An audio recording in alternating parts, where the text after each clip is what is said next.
So let's just get started with it. So I like to start with chemical structures, and obviously you do not need to memorize this, but I find it useful to know the skeletons of the substrates that we were talking about throughout this talk. So the unifying subject of this talk is sulfur-containing amino acids, and there's only two amino acids that give rise to protein that have a sulfur molecule, and those are methionine and cysteine here. And as you can see here, you have your. I wish I had a pointer on this. Does this work? Or? Will you make it presenter mode, probably? Oh yeah, thanks. That would help. Or make it a little bigger. Yeah. Click to Yeah. Okay, perfect. So you can see this is the alpha carbon, meaning the carbon adjacent to the carboxyl group and the one to which the amino acid is attached. That's what the amino, it's an alpha amino group. It's attached to the alpha carbon. So in methionine, you have two CH groups, two methylene groups. Then you have the sulfur, and on top of that, you have a methyl group attached to the sulfur. Cysteine is relatively similar with two exceptions. One is it has one less methylene group, only one methylene group as opposed to two, and then it does not have a methyl group. So it's shorter, basically. And homocysteine is basically the same thing as methionine, but with the methyl group missing. So it's let's say it's dimethylmethionine, if you want to say that. And another important thing here is that homocysteine and homocysteine and cysteine and cysteine are not the same thing. The cysteine or homocysteine mean that you have two cysteine molecules or two homocysteine molecules united by a sulfide bond, a disulfide bond. So cystathionine is nothing but methionine plus a serine attached to it, or I should say actually homocysteine, where the sulfur is combined to a serine amino acid. So that's cystathionine. And then you'll see that you can add the nucleoside adenosine to the sulfur group of methionine to form S-adenosine methionine, which, by the way, happens to be the main donor of carbon molecules in the body. So it has a very important role. And then you can also add the nucleoside adenosine to homocysteine to form S-adenosine homocysteine. And then there's a few other molecules that, are basically trimethylamines that act as donors for methyl groups in this pathway, as you'll see soon. This is more or less a summary of the pathways that we'll be talking about today. And in reality, we'll focus on this too, the methionine cycle, which is also called the transmethylation cycle, and then the transsulfuration pathway, which, is basically a continuation of the methionine cycle itself. We will not talk about the folate cycle, even though it's intimately intertwined with these two cycles. I think there's a talk towards the end of the course a few months from now on the folate cycle itself. And then there's also a talk on disorders of trimethylamine, including choline, all the way to basically sarcosine. So we will not focus on that either. B10 is the only compound of that pathway that is of interest today. So I'll kind of walk you a little bit, hey Charlie, through this pathway and tell you a summary of the different disorders we'll be talking about today. So the first step is methionine, and then you add this adenosine, group to it, and the enzyme that does that reaction is called methionine adenosyl transferase. It's obvious. You transfer an adenosine to methionine, and the enzyme has that name to form S-adenosine methionine. This is the most common cause of increased methionine, meaning you have a block here, your methionine goes up, and that's the most common cause of hypermethionemia on numerous screening. Then the second enzyme in the pathway is called GNMT, stands for glycine N-methyltransferase. And in reality, that's just one of many enzymes that use S-adenosine methionine as a one-carbon donor. Again, SAM, or S-adenosine methionine, being the main donor of one carbons in your body. And there's, as you'll see later, hundreds and hundreds of methyltransferases that use this as a substrate. But GNMT is one of the preeminent ones because it's located in the liver, and deficiency of that causes basically a non-disease, as we'll see soon, which is very rare. It's associated with elevation of SAM and normal levels of S-adenosine homocysteine. The next step in the pathway is, so S-adenosine homocysteine is hydrolyzed into homocysteine, meaning you cleave the adenosine off the homocysteine chain. And that enzyme, again, has a very easy name, S-adenosine homocysteine hydrolase. Deficiency, also a very rare disease, In that case, you have elevation of both SAM and S-adenosine homocysteine. There's another enzyme here, adenosine kinase. We'll talk about it later because it won't make much sense right now. And then you get to homocysteine, and that's the intersection between the methionine or transmethylation cycle and the transsulfuration cycle. Then you just start basically creating cysteine and breaking down homocysteine. And the way you do it is by an enzyme here called cystathionine beta synthase that creates cystathionine, the deficiency of which causes the most important disease that we were talking about today, classic homocystinuria. So if you're going to remember one disorder out of the, I don't know, 10 or 20 we'll be talking about today, that happens to be classic homocystinuria or cystathionine beta synthase deficiency. That cleaves homocysteine to cystathionine. And then we'll go down through the cysteine pathway all the way to sulfate. So you're going to see that in the end, that sulfur in those two amino acids, methionine and cysteine, will eventually be converted to sulfate. And it has to be converted to sulfate because if it has a more oxidized state, it will actually, as you will see, be associated with mitochondrial disorders. The other important part here is homocysteine can be remethylated. Remember here, methionine has an extra methyl group as compared to homocysteine. It can be remethylated either by an enzyme here that is part of the folate cycle, or by an alternative enzyme called betaine homocysteine methyltransferase, which again has importance when it comes to treatment of homocystinuria because you can decrease the amount of homocysteine by giving betaine to methylated back to methionine. So those are all the disorders we'll talk about today. It's just an overview, and we'll start with the most common one. Again, methionine adenosyl transferase deficiency, as the name implies, adds adenosine to methionine to form S-adenosyl methionine. The deficiency of this is associated with, and is more or less lowish, not really low, but lowish S-adenosyl methionine levels. And the pathophysiology is thought to be originated from the deficiency of this methyl donor in your body. There's 3 genes that encode for MAT, methionine adenosyl transferase. One gene is called MAT1A, and it actually forms either a homotetramer, meaning 4 subunits of the same exact MAT1A encoded protein, or a homodimer. The homodimer is called MAT3, and the homotetramer is called MAT1. They're actually different not just because of the number of subunits, but also because of their affinity to methionine and S-adenosine methionine itself. And it's only expressed in the liver, and the deficiency of this disease, of this enzyme, causes MAT1-3 deficiency, also called Mott's disease. We'll talk more about that later because, again, it's one of the common ones. And it's funny because I used to think it was rare, but I think we have, we see maybe 4 or 5 patients every year with this condition. I used to see them when I was a child. And then there's 2 other genes, MAT2A and MAT2B. Both encodes for 2 different subunits of MAT2, which is a heterotrimer of 2 subunits of 2 catalytic subunits encoded by MAT2A and 1 regulatory subunit encoded by MAT2B.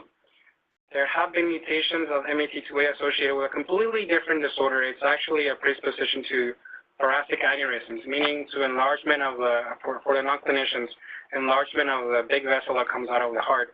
So nothing to do with what we think of as a common metabolic disorder. This is mainly expressed outside the liver, except in the fetus where it's actually expressed in the liver. And there's only one paper describing this condition as associated with enlarged aortas. And no one really knows why, but there's many hypotheses. Maybe there's hypomethylation, meaning decreased methylation because of a decreased S-adenosyl methionine, which is, again, the main donor of 1 carbon or methyl groups in the body. It could also be that it limits the amount of cysteine. Again, if you remember, in this pathway, methionine is eventually converted to cysteine, and if you don't have cysteine, there's a very important antioxidant in the body called glutathione, and glutathione is just a tripeptide, meaning it has 3 amino acids, gamma glutamyl, cysteine, and glycine, so glutamine, cysteine, and glycine. So if you don't have cysteine, you have deficiency of glutathione, which leads to increased oxidative stress inside the smooth muscle cells, and that in theory could lead to enlargement of the aorta. Or it could also be that cysteine, which is a very important amino acid, and fibrillin, you'll see that later, it'll come back again in the homocystinuria talk, you'll see that the decreased availability of cysteine could lead to decreased fibrillin deposition. Fibrillin is, of course, the deficiency, or the protein that is deficient in Marfan syndrome that is also associated with enlargement of the aorta. So there's many theories, but no one has ever proven how MAT2 deficiency leads to enlarged aorta. And this is just what I mentioned earlier. In the liver, you have MAT1, which is a homotetramer, or MAT3, which is a homodimer. And extrahepatically, you have this heterotrimer of 2 catalytic and 1 regulatory subunit of MAT2. Harvey Mudd was actually a researcher here at the NIH, and he worked here until he was, well, you can see there, he was, I don't know, almost 80. He died just a few years ago, actually, when I was in training. And he was the preeminent world expert in disorders of sulfur-containing amino acids. So his name will come up over and over again, and when you see the references underneath each of the slides, you'll see his name appear recurrently. He, by the way, was a very avid, what do you call the people who look for birds, like ornithologist, bird watcher, so and ornithologist. So, and it happens to be common for biochemists. David Valley, who is, most of you know, happens to be also a bird watcher. And then we had someone at Children's, Brendan Lamper, who was also, he could tell you all the birds in the country, and I was like, I had no idea. So in any case, Mudd's disease after Harvey Mudd, who was our, NIH expert in this, MAT1 deficiency, as I mentioned earlier, it's the most common cause of elevated methionine, and it should always be suspected in all people who have unexplained elevation of methionine, even without symptoms. As we'll see, many patients are completely asymptomatic. And if you have a newborn screening positive for this, there's a few things you should think of. Of course, homocystinuria being the big one that you should, jot down in the test. But this is actually by far the most common cause. There's 2 separate forms, a recessive form and a dominant form. We'll talk about both. About half of all patients with a recessive form will have some kind of neurological symptoms, but it's more prominent or almost seen exclusively in those patients who have a methionine level that is quite high. To give you an idea, normal methionine levels are less than 50 or so micromoles per liter in plasma. And these patients don't get into any trouble until their levels are more or less more than 800 or so. And you almost don't see any neurological symptoms with lower levels. Some patients can actually have an unusual breath odor. We'll talk more about it later, but it happens to be that there's an alternative pathway for, the catabolism of methionine, or the breakdown of methionine, not just the one that I showed you, the transmethylation or methionine cycle. There's also a transamination pathway, which has a very small activity in normal people, but in this patient, it happens to be elevated because you cannot break down methionine via this pathway, so you go to alternative pathway, and then you form this substance called dimethyl sulfide. I didn't put the reference here, but this is actually a paper published by Harvey Mudd, a senior author, and Bill Gall, who you'll meet soon. Well, most of you know him, but some of you will meet later today as the first author. So it's kind of a very interesting phenomenon that you can have this halitosis, meaning abnormal or bad breath because of this condition. These are just the plasma methionine levels. You can go to this paper, which is actually, I think, the best paper published in this condition, which shows the relationship between, the higher I think the red here were the symptomatic patients and the green were the patients with no neurologic symptoms. And as you can see, the higher methionine levels, the more likely it is you will develop symptoms. And by the way, when you do MRIs, this is for show, although show is not here, you can see also characteristic white matter changes from T2 images. How common is it? Well, this is actually before talking about how common it is, how do you make the diagnosis? The first clue, again, is high methionine levels. Again, if you cannot break down methionine to S-methionine, then that's what happens. Methionine goes up. This is the average in normal neonates, 20 micromoles per liter, and this is the average for individuals, 143 individuals with MAT1 deficiency, 103 micromoles per liter. I should mention here, the levels are quite dramatically different between the dominant form that we'll talk about in the next slide versus the recessive form. So I'll come back to that. And here you can see the 99th centile for true positives. It's in the 50 micromole range or so.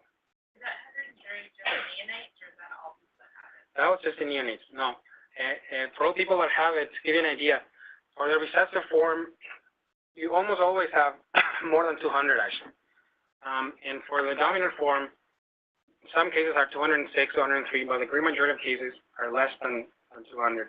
And in fact, for the dominant form, that 200 number, it can get up to 200 in the neonatal period. It actually decreases over time. So by the first year of life, they typically are in the 70 to 50 range, barely elevated, as opposed to the recessive form, which they actually tend to have continuously increased levels that do not go down over time. It's quite common. You can see here the prevalence in Spain and Portugal is in the order of 1 in 20 to 25,000 or so. And then there's the dominant form, which is, again, that's actually much more common than the recessive form for obvious reasons, for geneticists. And it's considered benign. And that's, again, because what I mentioned earlier, you don't get into any issues until your methionine levels are more than 800. And typically, patients with a dominant form do not have levels that are higher than 200. And in fact, those tend to go down over the course of time. This is the most common variant. Sorry for the typo there. There should be no space between the, G to A. But this is the most common variant. And it so happens to fall in the interface. Again, remember, it is either a dimer or tetramer, and there's an interface where those subunits, get together. And the mutations that lead to the dominant form, this being the most common, but there are others, always fall in the interface domain, meaning they're a dominant negative mutation that interferes with the polymerization of the subunits. That's also another good example of, you always think of parents having 50% activity for an enzyme, to which the kids are homozygous, or I should say biallelic or deficient. And it's not always true, because when you have actually polymers or multiple subunits, you can have one mutation, in this case, that affects the dimerization, that will cause 25% activity. Or if it's a tetramer, it will cause 12.5% activity, even though you only have one change. So again, you should always think about, how it affects protein structure, and it's not always just 50% activity. And I said that earlier, levels are less than 10. Okay. Treatment, typically you don't treat it unless the methionine levels gets really high, more than 800, some people say 1,000. This is from the guidelines, actually, for treatment of all inherited methylation disorders, including this one. And you should not aim at normalizing the methionine, because when you do it, you could actually decrease the SNL-stim methionine levels even further, which again, part of the pathophysiology of the disease is not just elevated methionine, but also decreased availability of the main methyl donor, S-adenosine methionine. So if you bring it down too much, you can actually have, not enough availability of S-adenosine methionine as a methyl donor. So don't overdo it, basically.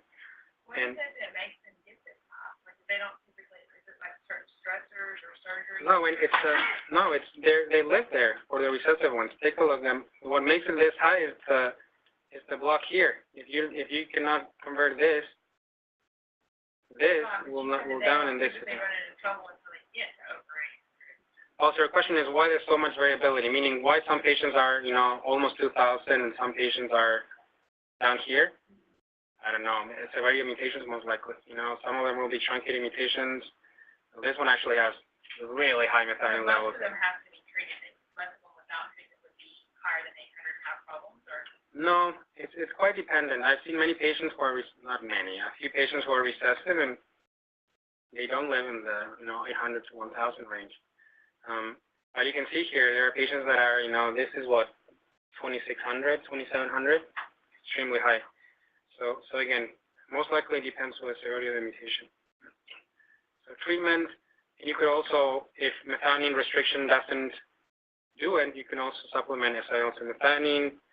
It's been done very, not very frequently, so those are the recommended doses. Second enzyme in the pathway, glycine and methyltransferase, or GNMT deficiency. Yes, Christina.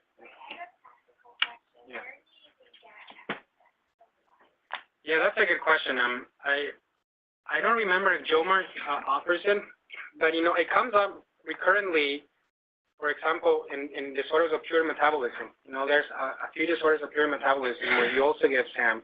Some people even advocate giving S-adenosine methionine to patients with Lesch-Nyhan syndrome. For most people who haven't heard of Lesch-Nyhan syndrome, that's a disorder in the recycling of purines, and you also have a decreased availability of S-adenosine methionine, and it's patients with Lesch-Nyhan syndrome have this mutilation, self-mutilation episodes. They bite themselves, to the point that most of them need to have their teeth removed. And, you know, it's been shown in a few papers, 4 or 5 papers, that you can give them SAM to decrease, not really to increase development, but to decrease the self-mutilating episodes. So, but I don't know exactly where most people get it. I know that we had a patient with LISH9 who was getting it. I would look in Jomar first because I love the quality of Jomar. I have no affiliation to this brand, by the way, but I would look there first. Okay, GNMT deficiency, as I mentioned earlier, abundantly expressed in the liver, where it regulates the degradation of methyl groups, and it's an extremely rare disorder. Only 5 individuals from 4 families. So this is the only slide you'll see about this. It so happens that 3 of those 5, 15 to 18 years after the diagnosis was made, were doing completely fine. So it's most likely a benign disorder, with the caveat that in the first few years of life, you have elevation of liver transaminases, meaning hepatic involvement, but none of them had any hepatic failure at any point in time. So we're not entirely sure why these patients are so mild. This disorder is also quite rare. There's 10, maybe a little over 10 now. The patients reported with SN-homocysteine hydrolase deficiency. I actually happened to see one of them in whom we did a liver transplant, as we'll see later. And what you see is, again, liver disease, just like with the prior, with GNMT deficiency. You also have CK elevation, low muscle tone. That's, again, related to the myopathy itself. And then when you do muscle biopsies, you can actually see myopathy in these patients. Developmental delay, eventually leading to intellectual disability. You can have a very characteristic pattern of white matter changes, affecting, for example, the central tegmental tract or specific parts of the brain. And you can also have fetal hydrops in a few of these patients. You can see all the characteristics, but basically it's CNS involvement, myopathy, and liver disease in the setting of elevated methionine, of course. All of these disorders we'll talk about in the methionine cycle are associated with increased methionine levels. In the treatment, again, you restrict the methionine. 2 is you get creatine, and you might ask, why do you get creatine? The reason is that one of the main methyltransferases in your body, and again, methyltransferases use acetylmethionine as a methyl donor, is glycine amidinotransferase. It's an enzyme in the biosynthetic pathway for creatine. So basically, if you get creatine, you're breaking that feedback loop, and they're no longer requiring this methyltransferase, for production of methionine. The same holds true for phosphatidylcholine. You give that to inhibit phosphatidylethanolamine methyltransferase, which is the enzyme that synthesizes phosphatidylcholine from phosphatidylethanolamine. So again, you're just kind of inhibiting this methyltransferase to decrease the amount of methyl donors that you need. And then we have this idea of doing a liver transplantation. I'm not going to go into the details, but it has to do with normalization of this adenosine methionine to adenosine homocysteine ratio. And you can see that basically that ratio got closer to normal, actually within the lower range of normal, after a transplant as compared to before transplant. So again, all of these conditions have to do with bioavailability of methyl donors. And this is just a reference slide. I'm not going to go through this, of course, but you can see that there's countless adenosine methionine-dependent methyltransferases. I put here a few as an example. What I deleted from this year is that there's actually references that show that 0.6 to 1.6% of all enzymes in your body are actually adenosine methionine-dependent methyltransferases. So let's say 1% to be on the round side. So it's a huge percentage of all your proteins are methyltransferases that use this as a methyl donor. So then you can see why. You can see some of the ones we discussed, PMT deficiency, for example. Why these disorders are associated with multisystemic issues, hepatic, CNS, muscle, etc. You can also have secondary inhibition of the same enzyme, acetylmethionine homocysteine hydrolase, and other metabolic disorders like adenosine deaminase deficiency, purine nucleoside phosphorylase deficiency, and this Lesch-Nyhan syndrome. For some people, these 3 disorders are going to sound like completely weird, but we're going to have a separate talk on purine disorders in the future.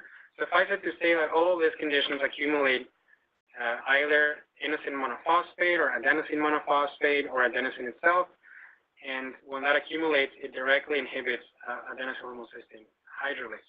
So that's the reason why you have the secondary inhibition of the same enzyme with completely unrelated disorders. Adenosine kinase deficiency is also very similar It's the main differential diagnosis for adenosine homocysteine hydrolase, to the point that when I was practicing, I'm talking like I'm old, but well, when I was practicing, whenever I saw a patient with high methionine, one of the first things I did is I would order this adenosine homocysteine and adenosine methionine panel. I think, Charlie, you might have seen some of these patients with me, so we send it to Baylor, which is the only lab that does it. It's not Baylor Houston, it's Baylor Dallas. And then you can see which ones are, if the two are related, if one is elevated and one is low, or so on and so forth. And the only two conditions that cause high methionine with highest adenosine methionine and highest adenosine homocysteine are the one we just talked about, as adenosine homocysteine hydrolase. If you see the pathway again, you'll see why. And adenosine kinase deficiency. And I'll show you why this one also has elevation. SAM and SAH. Adenosine methionine, adenosine homocysteine. There's only one lab here that does it. So this disease is quite rare, but I think it's just underdiagnosed. It was just described a few years ago, actually.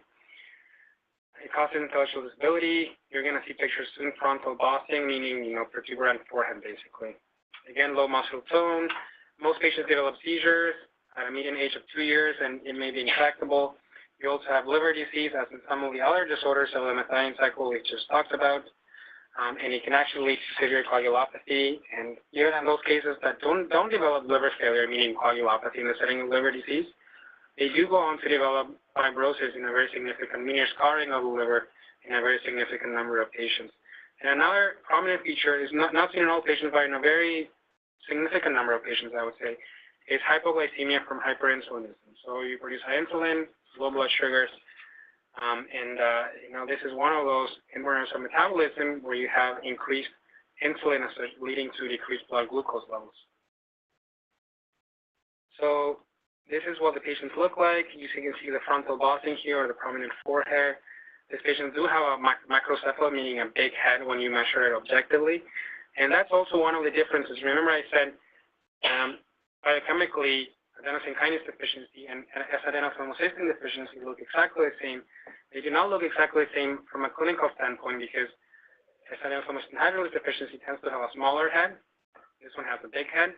And patients who have adenosine homocysteine hydrolase deficiency do not have seizures, and the majority of patients with this condition will have seizures.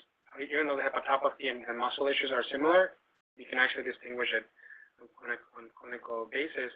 There's also one other way you can distinguish it, which is by measuring adenosine levels. This will be normal in the urine. Again, I typically send it to Baylor, pyrimidines in urine to Baylor. It will be normal adenosine in the urine in adenosine hydrolase, and it will be elevated in adenosine kinase, and you'll see why.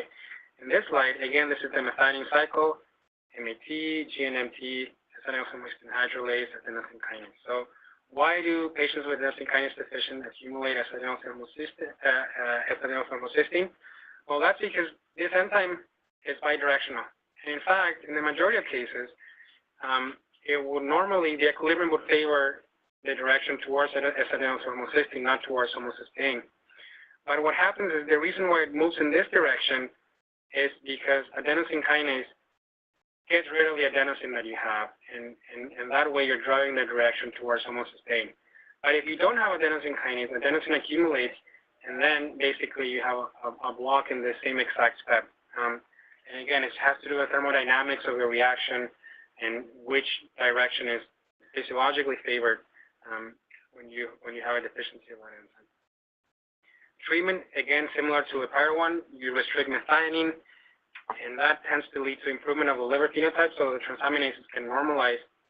But there's not real literature to show that it actually improves central nervous system outcomes, so developmental outcomes in these patients. Okay, again, of all the disorders we'll talk about today, if you'll remember one, I wanted to pay attention for the next 5 minutes, because this is the one that, if you're going to get a question on the board, I try to be comprehensive for the course, but if you're going to get a question on the board, it will be regarding this one condition, cystathionine beta synthase deficiency, also known as classic homocystinuria. It was originally described in 1962 in Ireland, and as you will see later, it's much more common in Ireland than in other countries due to the founder effect. Soon afterwards, so it was described in 62, and the defect was described in 64 in Science. And take a look who described Harvey Mudd, again, the guru here at the NIH, on this condition. He was working at the NIH already back here. A few years later, in '67, it was known that a good chunk of patients, roughly half of patients, respond to vitamin B6, also called pyridoxine. And again, you can see here that was a Lancet paper. And the best paper until 2 years ago or so, the best paper ever published in this condition was actually by Harvey Mudd on the natural history of this disease. They published on 629 patients in just 4 years. And a lot of the data you'll see today will be from this one paper from 30 years ago, because I happen to think to this day it's still the best paper we have on homocystinuria, classic homocystinuria, I should say. So again, all that data will be from that old paper. So, and again, one thing you should take into account here is that right now we have newborn screening for homocystinuria. You look for high methionine levels as a clue for homocystinuria, although this is not by any means the most common cause of high methionine, as I mentioned already. But back then, there was no newborn screening for homocystinuria. So what you will see is data on untreated patients, or I should say patients were diagnosed not because of newborn screening, but because of symptoms. And you can see here, the sole cause leading to presentation was ectopia lentis in more or less 20% of patients, and it was a contributory cause in 2/3 of patients. So most kids presented ectopia lentis. So when we see adult patients and you start asking them in clinic and you ask them, how are you diagnosed? Most of the times you'll hear parents saying, well, he was just sitting in front of the TV, watching TV like this, and then we took him to the eye doctor. And they saw that lenses were dislocated. That's what ectopia lentis means, meaning, you know, the fibers that attach the lens in the middle broke, and then you have this ectopia, or this dislocation, mislocalization of the lens.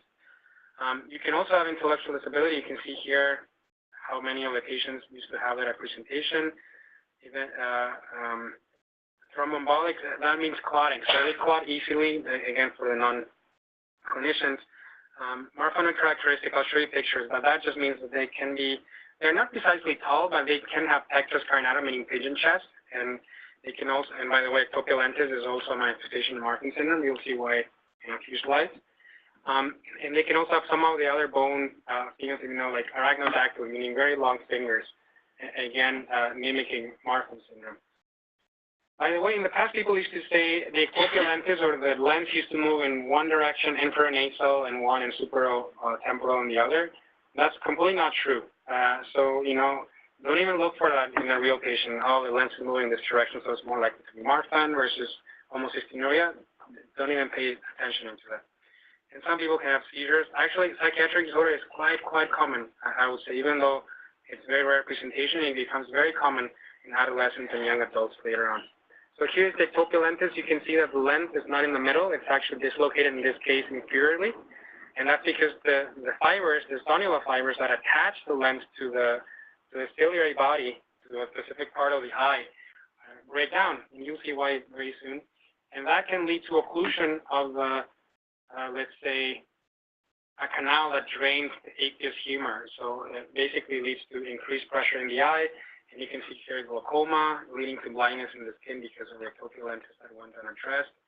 You can see here the very long limbs and the pectus carinatum, or pigeon chest, again, from the bone manifestations of this disease and the high myopia. This is, again, all the slides I'll show you now are from untreated patients. And you can see some patients are B6 responsive, as we'll see soon. Some are not B6 responsive.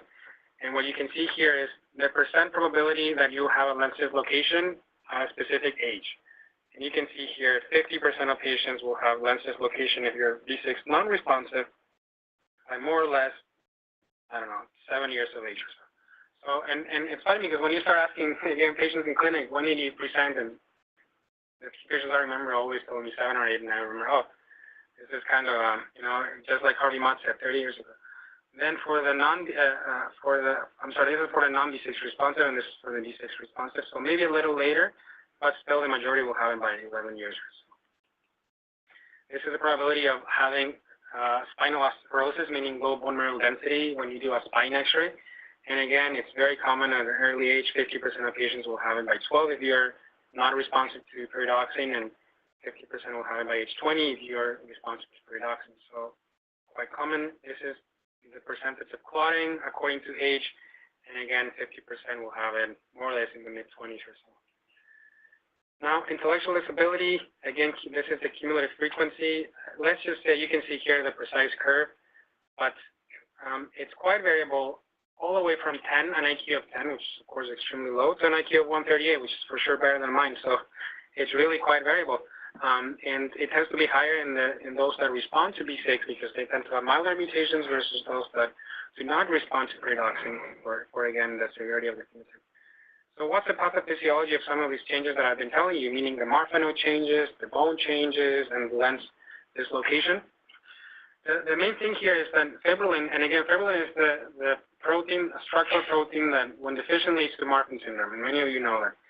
Fibrillin happens to have a very high content of cysteine. Cysteine and half cysteine are the same. Remember, cysteine is two cysteines put together. So when I write half cysteine, cysteine basically. And this is because there's 47 domains that are epidermal growth factor-like domains, and in particular, 43 are calcium binding, and the calcium binding epidermal growth factor domains have 6 cysteine residues each. So just multiply 6 by 43, and you're going to have, I don't know, 240 and 50 or so, cysteine residues, in a short amount of protein. And in fact, it's estimated that about 4 to 8% of all residues in fibrillin are actually cysteine residues, so a big chunk. And if you think about it, the homocysteine that accumulates will bind to the cysteine amino acid residues, and by binding to that, it will impair normal folding of the protein. So what that means is the fibrillin in that sustains the lens will become denatured because of the homocysteine interfering with disulfide bridges, and that will lead to basically breakdown of this fibrillin fibers. And the same holds true for the bone changes, by the way. So the reason why it looks like Marfan again is because of cysteine-rich residues in fibrillin. But the same could be said of other calcium-binding EGF domains. So there's actually good literature you can go and read on what are the proteins that have EGF domains, and then you can start to infer more or less where the pathophysiology of homocystinuria might be coming from. This is the reference I gave you earlier, 4 to 8% cysteine residues, in fibrillin. Okay, how common is it? Relatively rare, 1 in 200,000 to 1 in a third of a million in the general population. Much more common in Ireland, as I mentioned earlier, and much less common in Japan. There is a founder mutation in Qatar, so they have actually the highest frequency in the world there, and it happens to be a mutation that is an arginine to cysteine mutation, which might respond to a specific treatment with cysteamine. We'll see later the talk by Bill Gall on cystinosis. Cysteamine is the treatment for cystinosis. So the same drug used for cystinosis might be used for mutations that lead to arginine to cysteine, because you can actually make the cysteine look like arginine. That's the way cysteamine works. Huh? It is relatively common, but I don't remember if it was a founder mutation or not. But yeah, this was actually after femur screening. But yes, this is the reference. It was actually a reference by Georg Hoffman in Heidelberg. So this is an extremely high, and it's a very characteristic mutation that might respond to. Again, cysteamine works by fooling your body into thinking that cysteine is arginine, and that's why arginine cysteine mutations might be a good target for this. In any case, so what are the three pillars of treatment?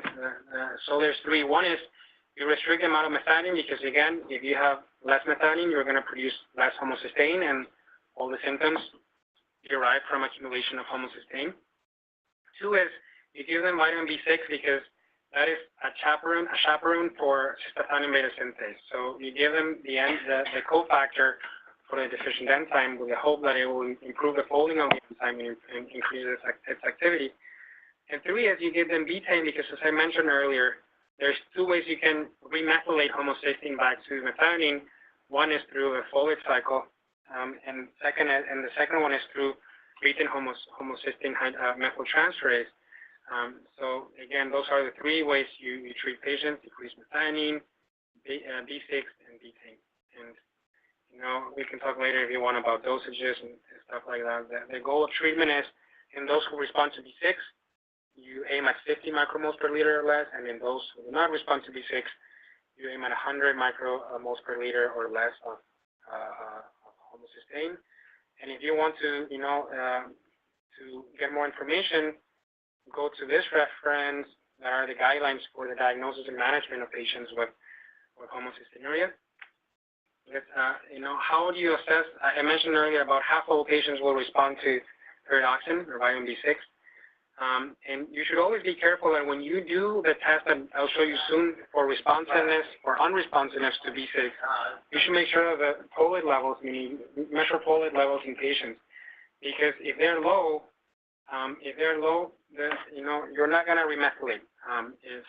Even if you get B6, you will not be able to remethylate it because of the lack of folate. So you should always measure folate levels before doing this test that I'll show you to assess for responsiveness, or you might have a false negative.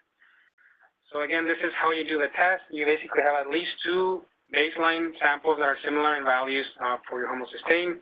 This is kind of similar to a Q1 test that Deb talked about for PKU last week. Again, you have to make sure you have baseline stable levels. Once you have proven they're stable, you start pyridoxine at a dose of 100 mg per kg in kids, or a maximum of 500 milligrams per day in adults. You cannot go beyond that because doses that go beyond 500 milligrams of pyridoxine actually cause side effects, in particular peripheral neuropathy, meaning issues with your nerves, basically. And you're considered to be responsive if after a few weeks your homocysteine goes below 50. That's full response to B6. You can also have a partial response if you have more than 80% from less than 80% from baseline, meaning more than a 20% decrease as compared to your baseline levels after 6 weeks. And if you do not decrease more than 20%, meaning if your levels are still 80% or more than what they were at baseline, then you're considered to be non-responsive. And there's actually no need to continue B6 in that case. You definitely continue it for the partial response and, of course, for the full responders. And then this is actually something that it's not really science fiction. It might happen. This paper is from 3 years ago, but children's actually will be one of the sites for this enzyme replacement therapy trial for homocystinuria, meaning giving them the enzyme that their bodies cannot make, in this case, cystathionine beta synthase. This is a preclinical study in mouse models showing that there was a decrease of 75% in plasma total homocysteine concentrations, and increased survival, by the way, by giving them enzyme replacement therapy, which is not an infusion, it's subcu injections. This is a reference. I'm not going to walk you through this, but again, the 4 conditions that we talked about that are associated with increased methionine levels: MAT deficiency, GNMT deficiency, S-adenosine hydrolase deficiency. Adenosine kinase is not here, so it's actually 5 conditions. And cystathionine beta synthase, so you can see, which metabolites are up and which metabolites are down, and you can use this as a reference. This is a non-reference slide that I will not explain in detail, but this is again from Harvey Mudd, and this was 32 different conditions that can be associated with elevated methionine. The reason why I think it's important is because you'll always read methionine is elevated because of liver disease, and perhaps I would argue it's the most common cause for elevated methionine in the plasma, liver disease. But take a look here. You can have all of this 30 or so causes of liver disease, going from alcoholic cirrhosis, viral hepatitis, all sorts of things. And they never, ever get higher than a certain number. It just doesn't get that high. And you can see here, maybe in 10 here, so 10 is alcoholic hepatitis. So alcoholic hepatitis can bring it up to 900 or so. But it doesn't go beyond that. So again, this is a good reference slide to know, let's say, oh, my patient has viral hepatitis or has cirrhosis, and maybe the methionine is 1,000 because of cirrhosis. And you go here and say, no, that's actually never been seen. And this was Harvey Mudd, so you can, this is a stamp of quality. So in any case, so this is also a reference slide.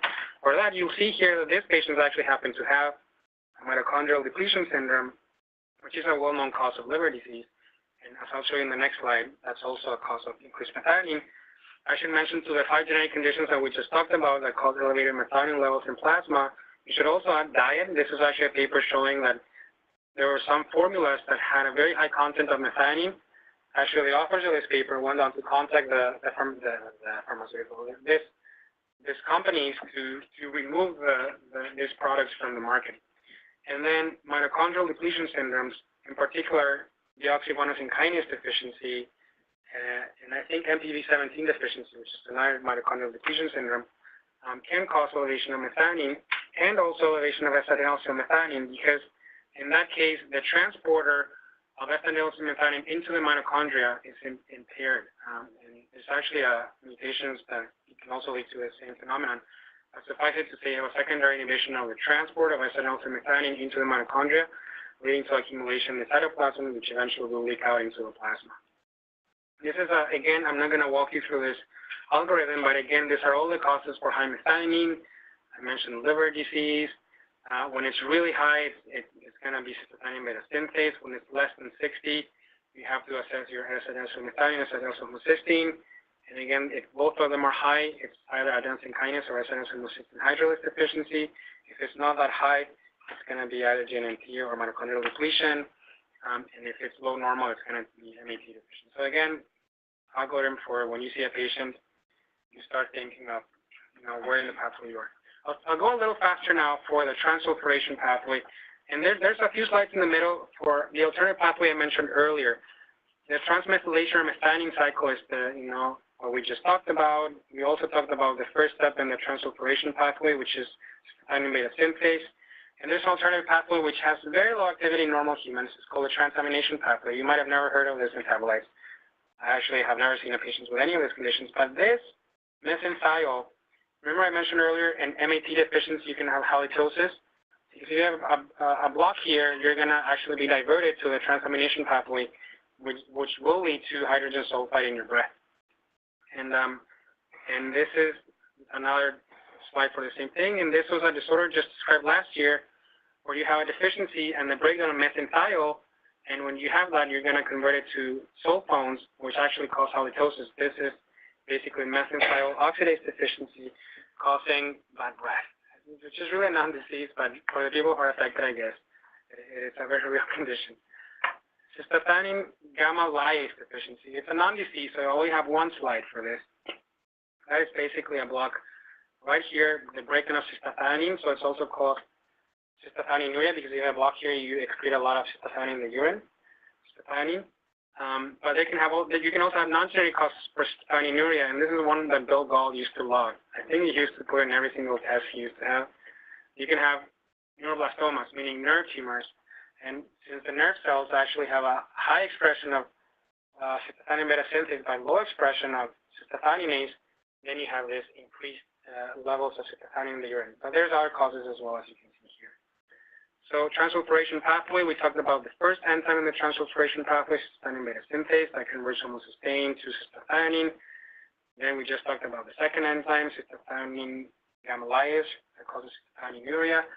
And again, this pathway is important for two reasons: to break down methionine homocysteine and to synthesize cysteine.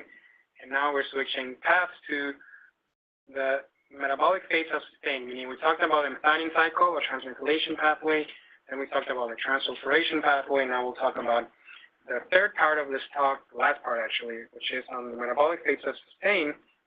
You can see here it can have a lot of different fates. It can be incorporated into the tripeptide glutathione, an antioxidant. It can be incorporated into proteins as one of the 20 proteinogenic amino acids. It can be desulfurated, transaminated. It can be oxidized into cysteine sulfonate, or it can also be converted into cysteamine by this pathway. Again, these are mainly reference slides, so I like to put pathways. And the main pathway is this cysteine sulfonate dependent pathway, where you oxidize cysteine into cysteine sulfonate. See here you have SH here, and here you have SO, so you add an oxygen here. There's also a cysteine sulfonate independent pathway, which is not that important. It's a desulfuration pathway. You can see here, for those who like pathways, also this is the desulfuration pathway, and this is the oxidative pathway. This actually uses the same exact enzymes that we just saw earlier of the transsulfuration pathway, cystathionine gamma lyase and cystathionine beta synthase, but in the reverse reaction. But in any case, those are a lot of details. This is just to show you what happens to cysteine. So cysteine eventually is converted to sulfate, and there's four enzymes that participate in the synthesis, in the, let's say, the breakdown of hydrogen sulfide that is produced from cysteine. So here's hydrogen sulfide here, that it eventually will give rise to sulfate. We have four enzymes there. This is sulfide quinone reductase. This is rhodanase. This is sulfide oxidase, which we'll talk about, and this is sulfur dioxygenase. So those are four enzymes that break down hydrogen sulfide. we'll talk first about sulfite oxidase deficiency. And there's two forms. One is isolated sulfite oxidase. You're missing the enzyme that breaks down, converts sulfite into sulfate. And so the sulfite accumulates. And there can also be a non-isolated sulfite oxidase deficiency when you're missing molybdenum. Molybdenum is a cofactor for 4 different enzymes, sulfite oxidase being one of those 4 enzymes that depend on molybdenum cofactor. So when you're missing the cofactor, you're going to have, basically the main thing is neonatal seizures. And as you can see here, you again have lens dislocation. I'll show you why. And again, it's a common topic in the sustained, disorders. This is median survival. It's a very severe disorder. Most kids die by 3 years of life. There's a big discrepancy between age of onset and age of diagnosis. Median age of onset is in the first day of life. They start seizing right after they come out of the belly. Sometimes they actually seize in utero. And the median age of diagnosis is a few months later. So again, there's a 3-month delay. This is the pathway. You synthesize molybdenum first from GTP, from guanosine triphosphate. The first enzyme is called MOX1A and converts it to cyclic pyranopterine monophosphorus CPMP. I mentioned this pathway because it will be important when it comes to treatment. There is treatment, which is not great, but it's available to a certain extent for deficiency in the first step of the pathway, molybdenum cofactor A deficiency. 2/3 of patients will have this particular deficiency, versus 1/3 of patients will have more distal deficiencies in the second step in the pathway that converts CPMP to molybdopterin. And then there's a third step that converts molybdopterin to molybdenum cofactor, and that's gefirin here. Gefirin deficiency and MOC-B deficiency cause only 1/3 of all cases. This is just other disorders where you have other enzymes that depend on molybdenum cofactor. Xanthine oxidase is the main one. We'll see why it's important for diagnostic purposes. Sulfite oxidase, this is actually a patient that I saw, I don't know, maybe 5 or 6 years ago already. Came out seizing right out of the womb, had 2 siblings who had died within 3 days of life with this condition. This particular baby also went on to die at 3 days of life. And you can see there's very characteristic cystic changes in the MRI. So if you have a test that says neonatal seizures, cystic leukoencephalopathy, you just go for molybdenum cofactor or sulfite oxidase. Those are the answers. Don't even look further. Cystic encephalopathy, meaning the cystic changes. The cysts in the brain, and of course in the setting of neonatal seizures. And they might give you clues when it comes to biochemistry. This is all. These were all from that patient, and this is from published literature. Again, the very pronounced cystic changes. And that's all this pathway here. You go ahead. There was a question a little while back. Huh? There was a question a little while back. They could get at question. There? Okay, sounds good. I'll be on in 5 minutes actually. So I put the pathway here because it's important to understand what you see when you evaluate the patient. Meaning, the first thing you see is you can measure sulfite. If you have a block here, the sulfite goes up, you can measure that, elevated sulfite levels in the urine. The second thing that you can measure is thiosulfate. You can have this bag log elevation of all these compounds, eventually leading to thiosulfate. And the third thing you have is elevated sulfocysteine. And the reason we have sulfocysteine is because the accumulated sulfite here will bind to cysteine to form sulfocysteine. It's pretty clear. So you have elevation of sulfite, sulfocysteine, thiosulfate, and you have actually decreased levels of cysteine because you're depleting it by using it for a substrate for other reactions. So those are the 4 things you see. You can also see elevation of taurine, by the way, in plasma amino acid analysis. And if you have isolated sulfite oxidase deficiency, that's all you see. If you have molybdenum cofactor deficiencies, if there's other enzymes, not just sulfite oxidase, that use molybdenum as a cofactor, you can also have low uric acid because xanthine oxidase is the enzyme that breaks down xanthine into uric acid to have increased xanthine and decreased uric acid if you have molybdenum cofactor deficiency as opposed to only sulfite oxidase, isolated sulfite oxidase deficiency. This is a table for diagnosis. Again, uric acid is only low in molybdenum cofactor, but not in isolated sulfite oxidase deficiency. Sulfite, sulfocysteine are elevated in both. Xanthine is only elevated in molybdenum cofactor, but not isolated sulfite oxidase, and so on and so forth. And this is an metabolite you can use. This is the sulfite elevation will lead to inhibition of this enzyme called alpha-aminoadipic dehydrogenase, yeah, whatever I mean. So basically, you can have elevation of AASA, which is Who remembers what ASA is a marker for? Independent epilepsy. Okay, extra point for Francis. So it's also a marker for molybdenum cofactor deficiency and sulfate deficiency because the sulfate itself will inhibit the enzyme. The same enzyme is deficient in PDE. Okay, it's quite rare, 1 in 100,000 to 200,000.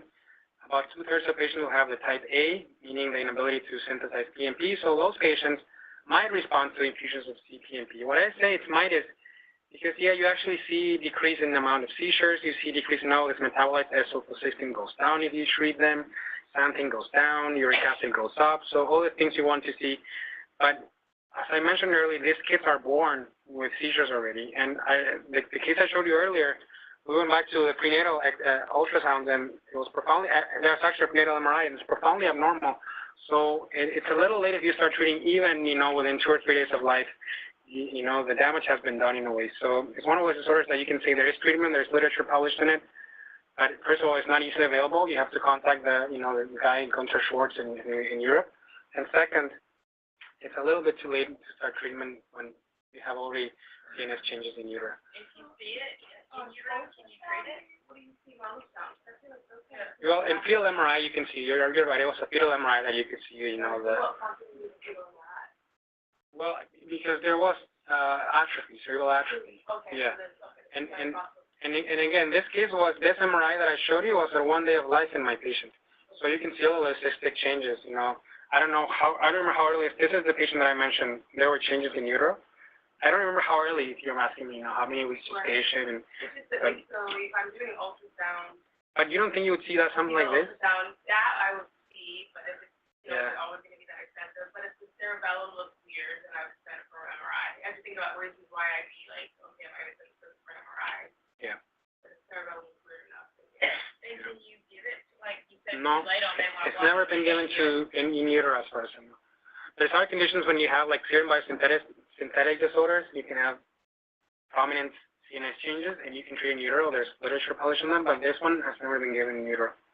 Most likely because you would need a company to to make it. Serum you can just buy from Jomar and you can just give it. That's the way that people did it. But this one you have to actually. It's very hard that any company would go through the FDA to give medication. Well, and also like you wouldn't give this directly. You don't yeah. have to have the placenta from mom, and so yeah. you would intrauterine. Yeah. I mean that's if you wanted to be directly CNS, somebody who's doing that. Yeah. Unlike serum, which it has to be intrauterine. Right. The amniotic fluid, or do the fluid hope baby swallows it, or are you going to try to get it directly? Okay, we'll skip that, but let's just say there's an enzyme that puts sulfur on molybdenum, and when you have a deficiency of that, you have xanthinuria. Never mind. And the last disorder we'll talk about, you might also hear about this. So this is maybe the second, I guess the third, because the ones I want you to remember is homocystinuria, ephemeral encephalopathy, and then sulfate oxidase molybdenum cofactor deficiency. So those are the 3 main ones. This one has a triad of intellectual disability, of course, but more importantly, recurrent petechiae. I'll show you pictures. Acrocyanosis. Acro means terminal, meaning towards the end, meaning the fingers, the ears, the nose, terminal parts of your body. Cyanosis means discolored or dusky discoloration. And chronic diarrhea. And typically, these kids die very soon. This is the petechia that you can see here in this affected kid with ephemeral encephalopathy. Again, more petechiae here. Petechiae of different kinds. So all patients with confirmed molecular. This is actually acrocyanosis in a way, but combined with petechiae, I would say. And you can definitely see the petechiae in the face. and again, if you see a question in the boards with diarrhea, petechiae, and acrocyanosis, it's basically this disorder for sure. Nothing else causes that. Acrocyanosis is one of those buzzwords. You just go for ephemelonic, and you're going to be right. The deficiencies in this enzyme, sulfur dioxygenase, which as I mentioned earlier, well, actually, I don't think I mentioned this, is one of the few enzymes that breaks down hydrogen sulfide, which is a gasotransmitter. It's a, transmitter is a gas. By the way, the bad smell of rotten eggs is hydrogen sulfide, although it's not as toxic as this. And then basically it converts the per sulfide that comes from hydrogen sulfide into sulfide, and then that sulfide is converted to sulfate by sulfide oxidase. So this is all part of the same pathway. If you cannot break it down, the per sulfide will be converted to thiosulfate. So thiosulfate is actually a marker for this disorder. but not sulfite. You cannot make sulfite, so you don't have sulfite elevation, but you do have thiosulfite elevation, just as in sulfite oxidase deficiency. There, you also have elevation of other metabolites, C4 carnitine, C5 carnitine, lactate, thiosulfate I mentioned already, and ethyl malonic acid. And the reason why that happens is because the hydrogen sulfide that accumulates, this hydrogen sulfide, directly inhibits multiple enzymes. One is SCAD, so if you don't have SCAD enzyme activity, you have malonic acetylation. I think that might have mentioned this in her talk last week. You can also block another enzyme in the breakdown of branch chain amino acids. It's called short branch chain amino acid acyl-CoA dehydrogenase. So if you have a deficiency of short branch chain acyl-CoA dehydrogenase, you accumulate the C4 and the C5 that I mentioned earlier. And the lactate is accumulated because you inhibit cytochrome oxidase, also called complex 4. And so again, you actually have a reason for this particular pattern of abnormalities in your metabolic workup, meaning elevation of malonic acid, elevation of isobutyryl glycine, isobutyryl glycine, 2-methylbutyryl glycine. And basically, all of this because of elevation of multiple enzymes in the fatty acid and branching amino acid pathway by the accumulated hydrogen sulfide. Same thing here, just different pathways. This is a good example of acrocyanosis, meaning dusky discoloration of the hands and feet. Here, the petechiae, elevation of malonic acid and some other metabolites characteristic of this disorder. And the treatment is basically you have to decrease the production of hydrogen sulfide. Hydrogen sulfide is mainly made by gut flora. And so the way you do it is you can either decrease the amount of gut flora, meaning give them antibiotics to kill the bacteria in your gut. That's metronidazole. Or you can try to neutralize the toxicity of hydrogen sulfide by giving them a sulfur-containing, in this case, tripeptide called glutathione, which will form a disulfide bridge with the hydrogen sulfide and decrease the availability for it to cause harm. This is actually experienced in a patient where they treat, no, this is actually the mouse model. So you can see metronidazole increases survival time of the mice, single stripper N-acetylcysteine, which is a donor of glutathione, and the combination of both led to even more prolonged survival. And this is actually another form of treatment which is newer, which is liver transplant. If you think about it, this is mice and this is actually humans. So in the mice, you prolong it with liver transplant, and the thiosulfate levels go down and the malonic levels go down.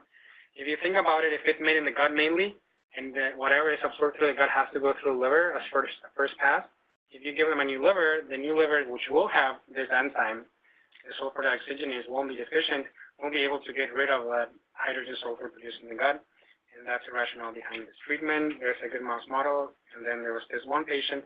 There's actually been 2 more patients with this recently described by the Baylor teams. Okay, take-home points. These are just enzymes in the pathway. We're talking about methionine cycle, the enzymes that produce, hydrogen sulfide, and the enzymes that catabolize hydrogen sulfide. And these are the 4 things I want you to remember for a potential test question. MET deficiency is the most common cause of increased methionine. Methionine beta synthase, half all patients will be pyridoxine responsive. Malignant cofactor and isolated sulfur deficiency associated with neonatal seizures, and supposedly the most common form is treatable. So you said you had a question, and then we'll have 10 minutes, 10-minute break. Yes. So Cheryl had a question back when we were talking about the homocystinuria. So show is there actually. Is there? I saw. Yeah, go ahead. He's like, I can't get anything. Yeah. So what he wants to know about is the superviolent beta synthase subQ enzyme. Does it get into the cytoplasm efficiently, or is it acting on extracellular homocysteine cells? And does giving extra serine along with the enzyme help break down the homocysteine cells? Well, I'll address the first one, and I'll be honest, I don't remember I remember reading that preclinical paper 3 years ago, but I don't remember exactly, if they assessed, compartmentalization of the drug. But the fact that it works means that it got where it's supposed to work, which is the cytoplasm in this case. So, and again, you can go to a paper, the reference is down there, but I don't remember, if they did, immunofluorescence of the protein or the drug to see, where it's located, things of that sort. But for the second question, you can give cysteine, and some people do give cysteine for treatment. If you go to the guidelines, it actually says not proven to work, but if the cysteine levels are low and you want to bring your homocysteine levels even lower, you could, you know, try Sustain. It's not really standard of treatment, but it's been tried. You said steering. Serine? Yeah, he No. said giving extra steering along with I- it is going to bring down that.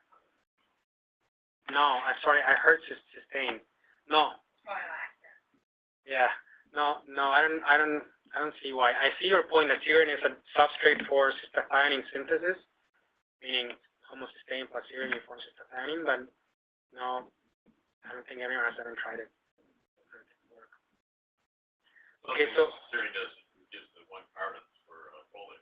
for folate, yeah. Maybe that's Yeah. Okay, so let's have a 10-minute break, and then I'll introduce your next speaker. my next speaker is Yeah.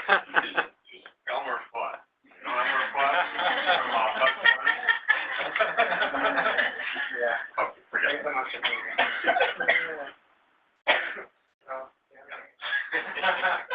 What?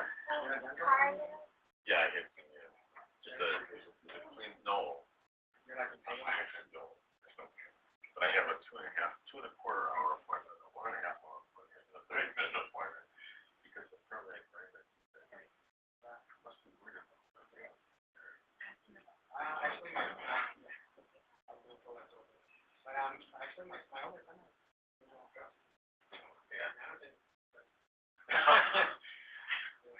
Dr. Gall, are you going to let us have your slides or you're not? Boy, that's a good question.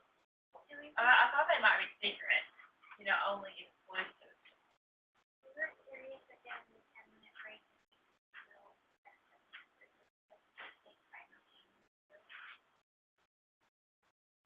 Yeah, I know last year you said you didn't want to have some facial pictures.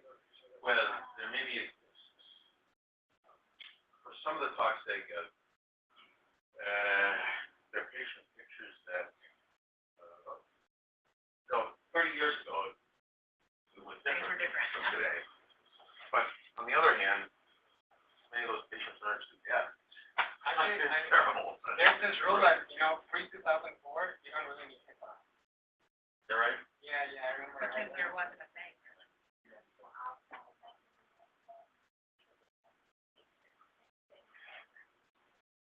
I mean, realistically, you have to have a gift card. There are actually a few of them inside that aren't mine, but they're from Grand Poison, but she wouldn't mind. I think at first I can, but I'm not sure I could do it rapidly. I have like, Oh, I think Carlos can do it, right? I don't think I was like. they didn't come to the King Gerald. They Yeah. were out, I like, know it's they're here. ready Yeah. to go. Okay, So how does that allow Ready you to go, to? ready to send.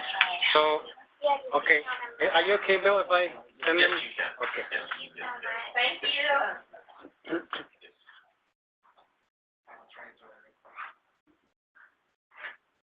Thank you, we Yeah. appreciate it. Probably if you can talk to them, people the patch patient. Yeah, we- You probably aren't gonna give us just a note this time. That's when they're good there.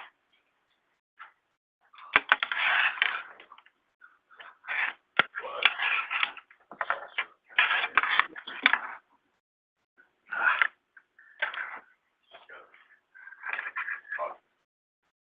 Carlos, I think they were literally on their eyes. Yeah. When I came in today, they were the slides that were up. Oh, it's here, but, my issue is I'll have to disconnect one of the slides, one of the ports, whatever. I'll disconnect the network for a few seconds. There's only 2 ports. You're welcome.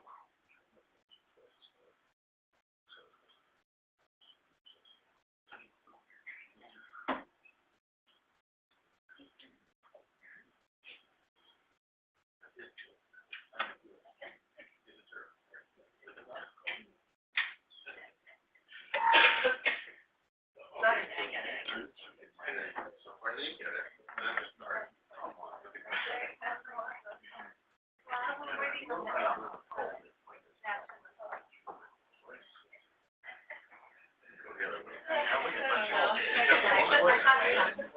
And we went outside and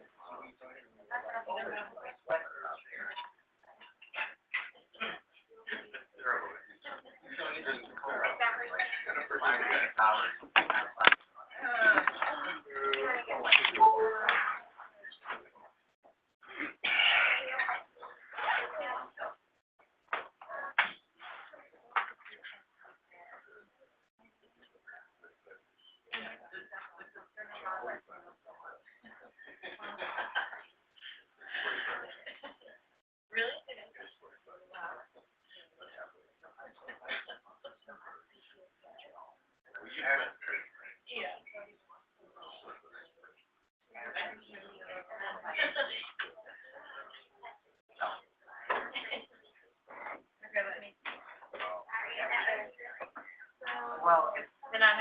Or ever. No. Yeah, so that's the reason that. Yeah, you know about sharp shooting? Yeah, I didn't realize that there was the same thing, but. Oh, yeah, it's right. It's right. Yes.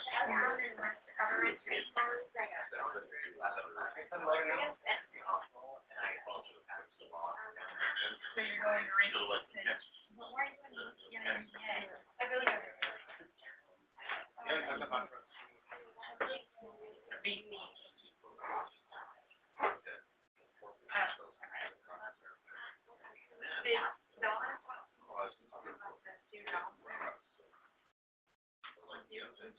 We were in the office on Wednesday, and then, he was going to talk to teacher about. Yeah, I don't know anything about it.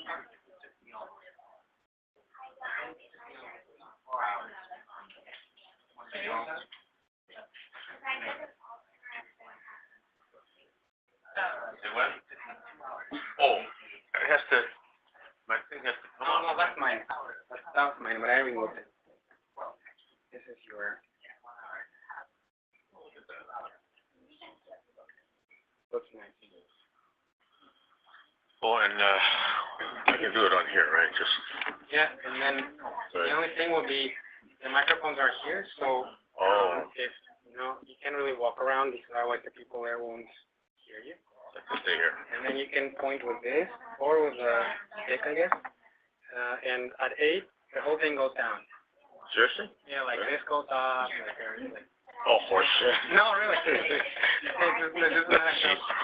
Okay, then I gotta start right away, right? Okay, so let me introduce you. Actually, I didn't prepare anything. I wanted to think what to say, but I was too busy today. That's a great introduction. No, so I kind of wing it. So I'll start by saying, so you can see here, Bill was talking about cystinosis, salicylic acid disorder, or capsulinuria. So Bill has been at the NIH for, I don't know, maybe 36, 37 years or so. And if you go back to this science paper that he published as first author in 1982, you'll see that he had a very prominent career from the very early start. And this was a paper where he actually loaded cells from patients with, loaded cells with cystine inside the lysosomes to see if, if he could reproduce this model. And eventually he was an instrumental person, in making sure that patients got treatment. You're going to hear about this treatment for cystinosis. He was part of the first trials in the 80s, and eventually, he got it approved through the FDA in 1994 and has continued to be the world preeminent expert in cystinosis, I would say, for the last 35 years or so. He also went on to be interested in other, you'll see that cystinosis is a disorder of lysosomal export, meaning you cannot get cysteine out of the lysosomes into the cytoplasm, and you'll see that he went on to study other disorders of lysosomal export later on, in particular this disorder where you're missing a transporter for salicylic acid, a sugar, out of the lysosomes. He also, I think you discovered the gene for that condition in collaboration with a Finnish group. This is a very common disorder in Finland. And after that, he went on to also discover other disorders of lysosomal biogenesis. He discovered most of the 10 known genes for Hermansky-Pudlak syndrome. I would be remiss if I didn't say that he also discovered maybe a few 30 or so other gene disease associations over the course of his long career. 11 years ago, he founded a very successful program called the Undiagnosed Diseases Program that eventually expanded into the Undiagnosed Diseases Network with 7 sites and now something like 11 sites or so. And eventually that expanded into the UDN International, an extremely successful enterprise for undiagnosed patients. He was recently elected into the National Academy of Medicine and will be soon inducted into the National Academy of Medicine. He was the clinical director of our institute for, I believe, 16 years or so, since 2002. He just stepped down last month. So again, I could go on, and there's a few other things that I know about Bill. But well, there's one thing I haven't said, which is, he was my boss until last month in 2 different ways. He was the clinical director. He was also actually my mentor. Unfortunately, he's no longer my boss as of 30 days ago, so now I can tell what I really think about him. And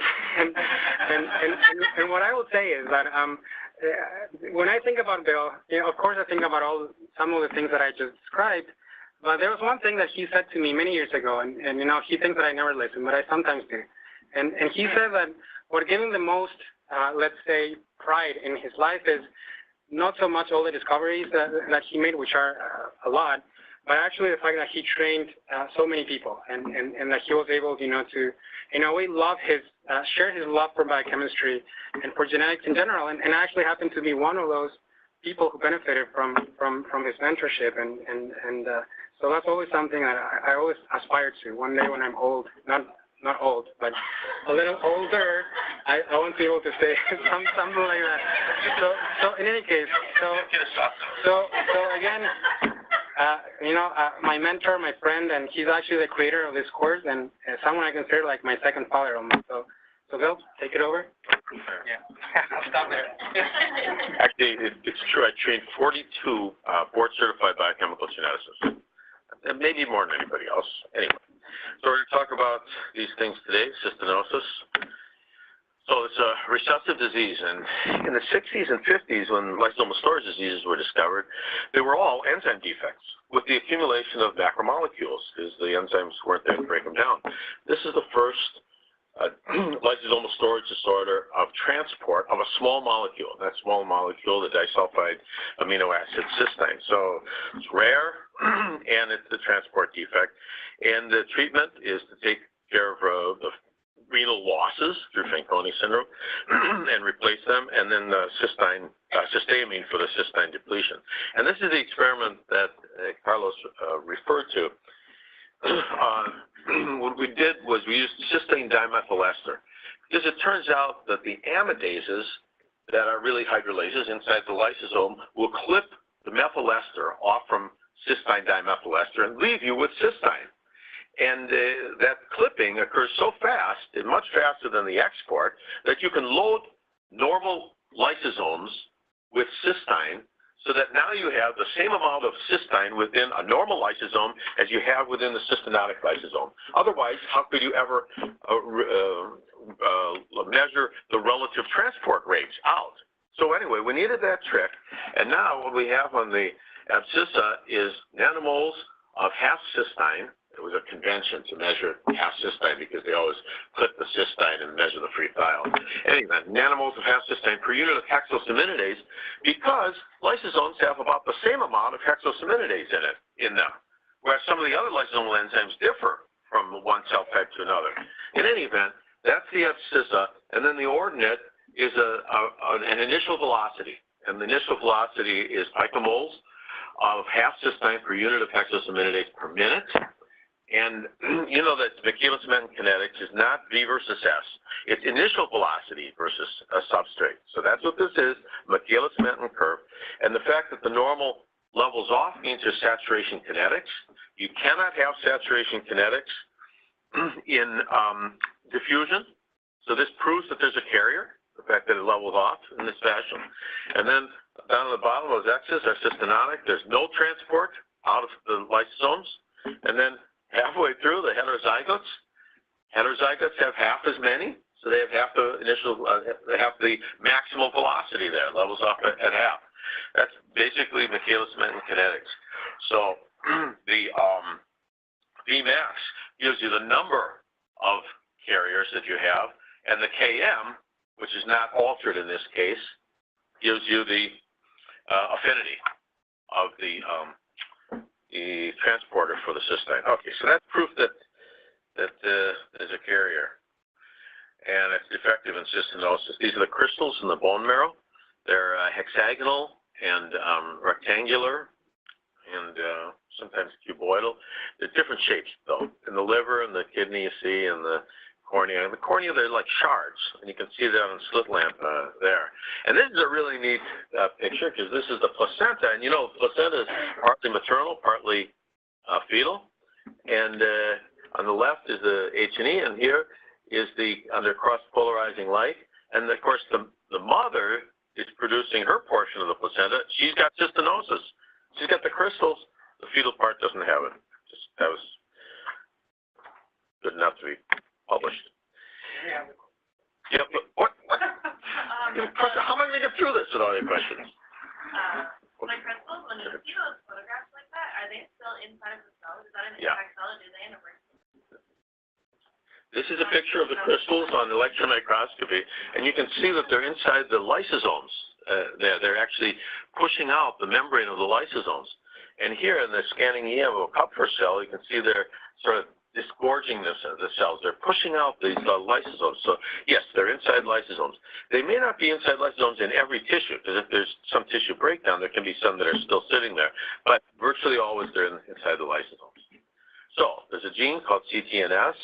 It's got certain characteristics that, roughly speaking, don't matter. It's got 7 transmembrane regions. In the Northern Europe and in the United States, half of all individuals who have cystinosis have, let's say, homozygous mutations in a deletion that encompasses 57,257 base pairs. And so it's pretty easy to do a PCR across that and make the diagnosis on molecular grounds. Then there's a variant of this, which is ocular cystinosis, and those folks don't have kidney disease. But you can never tell if someone has ocular cystinosis because they could develop kidney disease later. So this is determined sort of incidentally when a kid has photophobia or something, and they go to the eye doctor and they look with a slit lamp and they see corneal crystals there. In any event, it's a milder form of cystinosis. It's allelic to classical cystinosis. Listen, I didn't want to discourage you from asking questions. I just have to talk faster. Just so you know.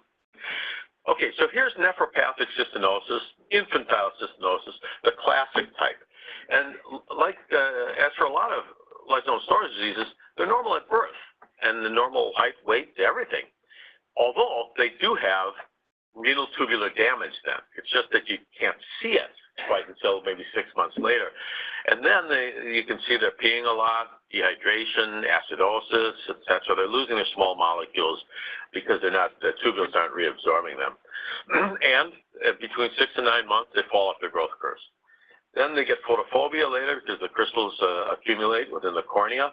And renal failure at 9 to 10 years of age is a natural history of this disease all throughout the world. And then later on, you give them a kidney transplant or so, and then the cystine accumulation within other tissues accumulates, and they can get calcifications in their brain. It's not generally associated with any symptoms, but it's periventricular and basal ganglia calcifications. And then the pancreas can be ruined. The retinas, in a small percentage, like 5%, can lose their function. They can have swallowing difficulties because of the myopathy, which is fairly common, like 50% of individuals. Some of them get pseudotumor cerebri, small percentage, and occasionally liver involvement, etc. So here's some typical kids. So you see the 11-month-old is small. Let's see, and the 7-year-old boy, look at, he's only 3 feet tall or so. And you can see the rickets here with the, you can do this. So the widening of the metaphyses and the fraying of the epiphyses and the washed out bone. And this is just one of the first kids to be transplanted. His father, and we saw this kid when he was 21. His father in 1968 took him across the western states of the United States to raise money for the first transplant. He may not have been the first transplant, but 1968 was the first transplant, kidney transplant for a cystinosis patient. This is the growth. You can see while they're normal at birth, by 1 year of age, you're at the 3rd percentile. And they continue to grow at about 60% the normal rate. So they're going to be really, really short in the natural history. They also get nephrocalcinosis, as you can see on ultrasound here, because their ultrafiltrate of the urine has a lot of calcium and phosphate in it because it's not being reabsorbed by the proximal tubules. So kidney transplants do well in these individuals. In fact, better than the average by a little bit. And the disease does not recur in the transplanted kidney. And you can see why that would be true, because the defect is intrinsic to the cells that are there. And so now you put in donor cells, the cystine's not going to accumulate there. But if you were to do a kidney transplant, a kidney biopsy of a transplanted kidney, you might see crystals. And the reason is because the white cells of the host have invaded the kidney, and there are crystals within the host invading white cells. Okay. Heterozygous relatives are usually the donors here. And then I mentioned all these things. I'm not going to mention it again because I got to hurry. Yeah, I'm going to mention it. So, we don't use steroids much anymore for rejection of transplanted tissues, especially the kidney. But in the day, there was a lot of Cushingoid side effects. And renal osteodystrophy still occurs.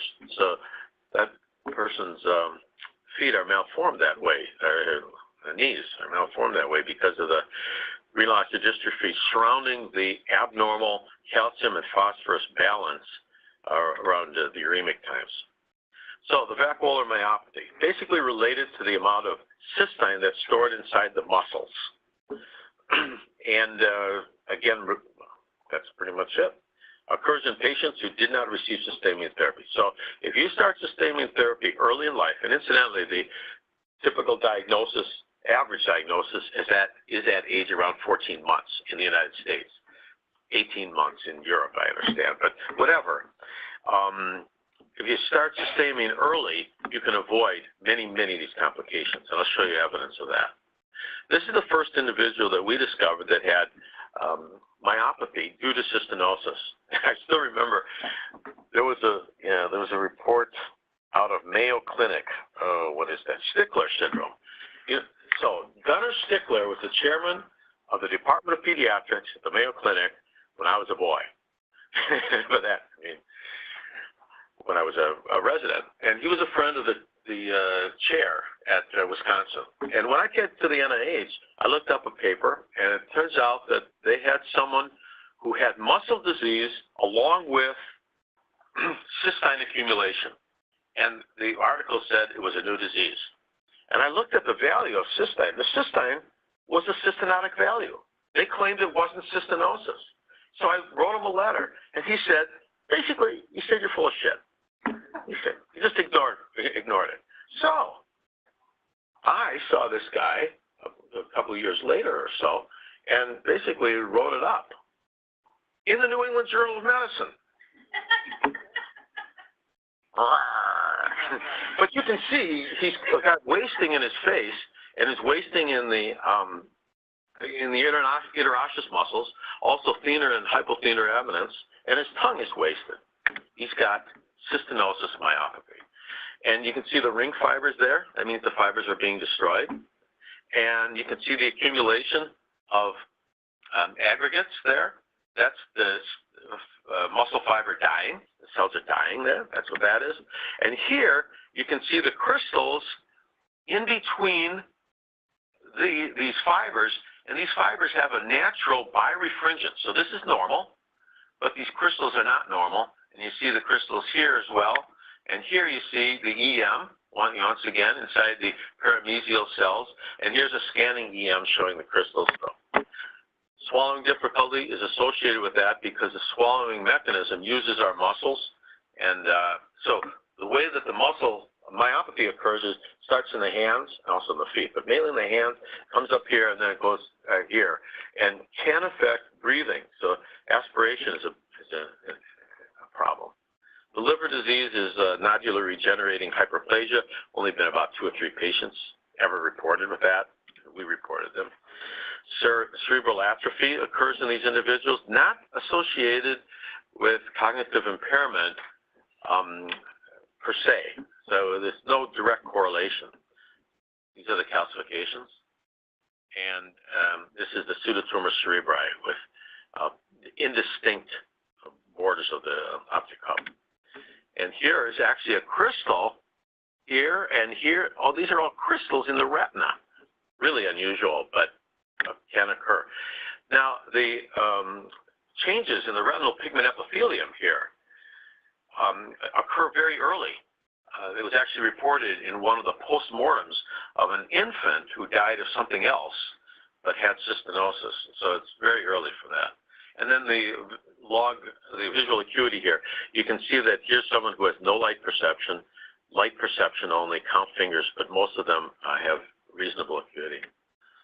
You make the diagnosis by finding Fanconi syndrome early in life, and this is, by the way, is the most common cause let's say, the most common genetic cause of renal tubular Fanconi syndrome, and one of the best treatable, most treatable causes. You should not miss the diagnosis of cystinosis. So Fanconi syndrome, polyuria, polydipsia, the corneal crystals after a year of age. I'll show you a slide on that. Elevated white cell cystine, and you can, there are places to measure it, especially San Diego has a laboratory dedicated to this. And then you can make a prenatal diagnosis because the cystine is stored within the chorionic villi and also within amniotic fluid cells. So treatment would be classic treatment for replacement of renal losses. Phosphate to prevent the rickets, potassium, water, sometimes calcium, and citrate for the bicarbonate, because the CO2 will be very low, the bicarb will be low. You can also give sodium bicarbonate if you want, and that's cystine depletion, and I'll tell you about that. This is cysteamine.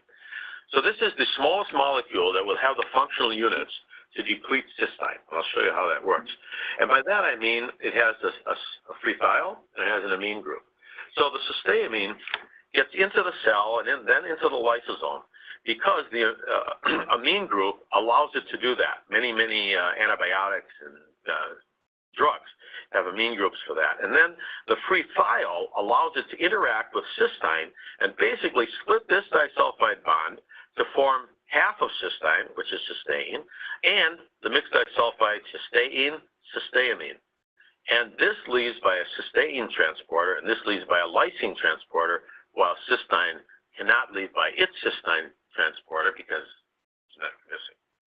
So you can lower the cysteine content by 95% in this fashion, and that's helpful for the patients. So Tom Markello did an intent-to-treat study of all patients seen at the NIH between 1960 and 1992, so 32 years of every patient, and looked retrospectively at whether they were treated well, treated relatively well, or not treated at all, and divided them up into those groups. And he measured, and he looked at the charts of 2,025 inpatient 24-hour urine collections to check the I&O to see if the urine collection was reasonable. Okay, nobody in the world will do that except Tom Markello. So, okay, so these are the results, again, published in the New England Journal. Creatinine clearance, measured by urine 24-hour collections, and then age, etc. And you can see this is normal because in the first 3 years of life, the creatinine clearance and the glomerular filtration rate is increasing because the kidneys are growing. If you're premature and your kidneys aren't full size by the time you get out, you will not have as much kidney function as someone who was in gestation for the entire period of time because your glomeruli, 1 million in each kidney, are growing at that time. Okay, so look at cystinosis patients without cysteamine. They monotonically lose their function and they have not enough by age 10 or so. Well-treated patients not only don't lose it, they gain function because the early treatment allows their kidneys to grow enough to accumulate their glomeruli and kidney function. Partial patients are in between. And so here's a compliance score that we concocted, and the age at end-stage renal disease increases as the compliance increases. And remember I showed you the terrible growth curve? That's this. But if you treat well with cysteamine, you can have normal growth rate. No catch-up growth, but normal growth rate. For catch-up growth, you need growth hormone. So here's a guy who sure was taller than I was at that age. Pretty upsetting, but I can live with that. Okay, and then just a list of the different types of complications and how cysteamine affects them. Practically all of them, it benefits long-term and prevents these complications or else delays them considerably. Cysteamine, okay, at least I'm not going to show you that. Cysteamine on the liver, for example, we had a 9-year-old boy who died of lymphoma and got his post. That's on the right. He was treated well, and so he had no crystals in his liver when he died. The untreated patient had all those crystals in his liver. So, how well does cysteamine do for these non-renal complications? And the way I decided to show this was, for example, the percentage of patients with diabetes. And these are years without cysteamine therapy. So the more years without cysteamine, the greater percentage of individuals that have diabetes. This is with cysteamine. The more years with cysteamine, the lower the percentage with diabetes. The same goes for myopathy and pulmonary dysfunction, which is related to the myopathy, etc., and death. There aren't many patients here. There are only a few patients here. So, but really, long-term cysteamine therapy helps ward off death. So, for cysteamine therapy, allows for a normal growth rate, preserves thyroid function. I didn't show you that. Prevents late complications, maintains renal function. Not completely, though, because there's enough damage when a patient is diagnosed, damage to the glomeruli, that when the baby grows up and has a bigger load because of the creatinine, because the muscle are just producing creatinine, the patients generally need a transplant in their 20s, maybe even early 30s, instead of at age 10. Okay, it's smelly because it's a free thiol, smells like rotten eggs. Difficult to take. You have to take it every 6 hours.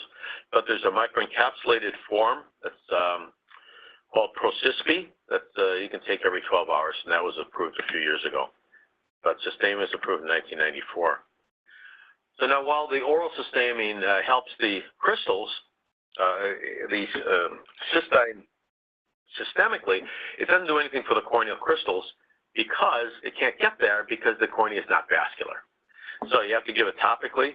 This is not; these are not cystine crystals. This is a band keratopathy of calcium that's formed as a reaction to the irritation of the crystals. So that person is not seeing very well.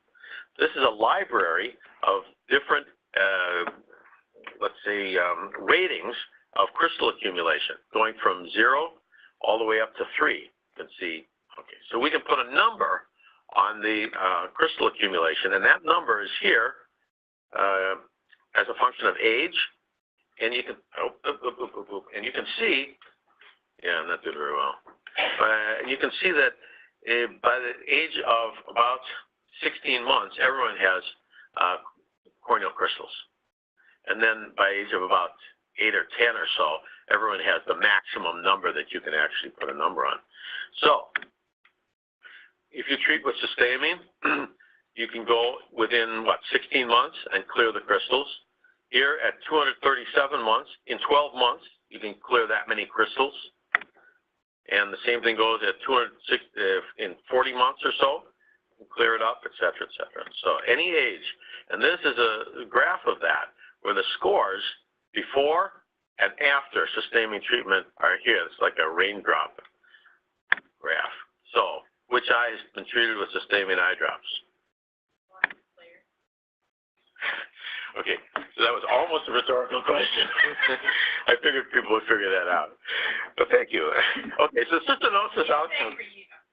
Okay, thank you. So cystinosis outcomes. So in the 50s, this is certainly a death sentence, and doctors didn't want to make this diagnosis. Nothing you could do about it. But by the time that transplants came along in the late 60s, then they were still going to die, but they're going to get a transplant. And then the reason they're going to die is because they have all these other complications. But now, if you're born with cystinosis, you can be treated early, etc. And it's possible that molecular newborn screening will come to the fore. In fact, I know that there's a program in Germany for that, which has been successful. This isn't published yet. We're writing the paper now. Okay. And maybe not need a transplant if you can treat from just after birth. So this little child, I think it's a girl. It's a little hard to tell, but yeah, with that, probably a girl. Anyway, this person here is the mother, and this is another cystinosis patient. So while males are essentially infertile because their testes are fibrotic, the females have normal ovaries and give birth. And this guy's going to be a cowboy. Probably near the wall.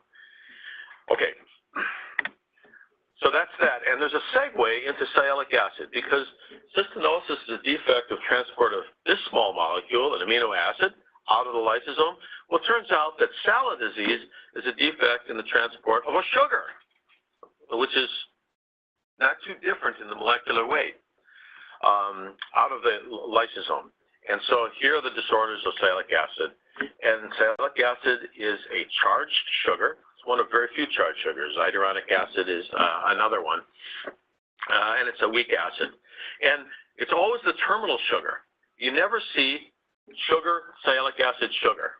It's always sugar, sialic acid, and then it's over. And this has function because it's charged. It allows for the interaction of the protein that it's attached to or the cell that it's attached to with other cells or other proteins. So that's the function of this charged sugar. So here are the disorders that I can talk about briefly. Well, I won't talk about sialidosis because that is one of the lysosomal enzyme defects in which you can't clip off the terminal sialic acid, so you have a large molecule, a macromolecule that's bound, stored. So it's bound and it's located within the lysosome. Salad disease and ISSD are allelic disorders due to lysosomal transport. So the sialic acid that's stored is in the lysosome and it's free. And salad disease is just a milder form of ISSD. And then there's sialuria, which you'll see is a problem with feedback inhibition so that there's too much sialic acid synthesized. This is actually a dominant disease. The sialic acid that's stored is within the cytoplasm. So sialic acid is able to get out of the lysosome, but there's too much made, so it's stored inside the cytoplasm. I'm going to tell you about those things. And here is the pathway for synthesis of sialic acid. Starts with actually ahexose, like glucose, UDP, N-acetylglucosamine, and then it forms N-acetylmanosamine through this bifunctional enzyme, which is called GNE.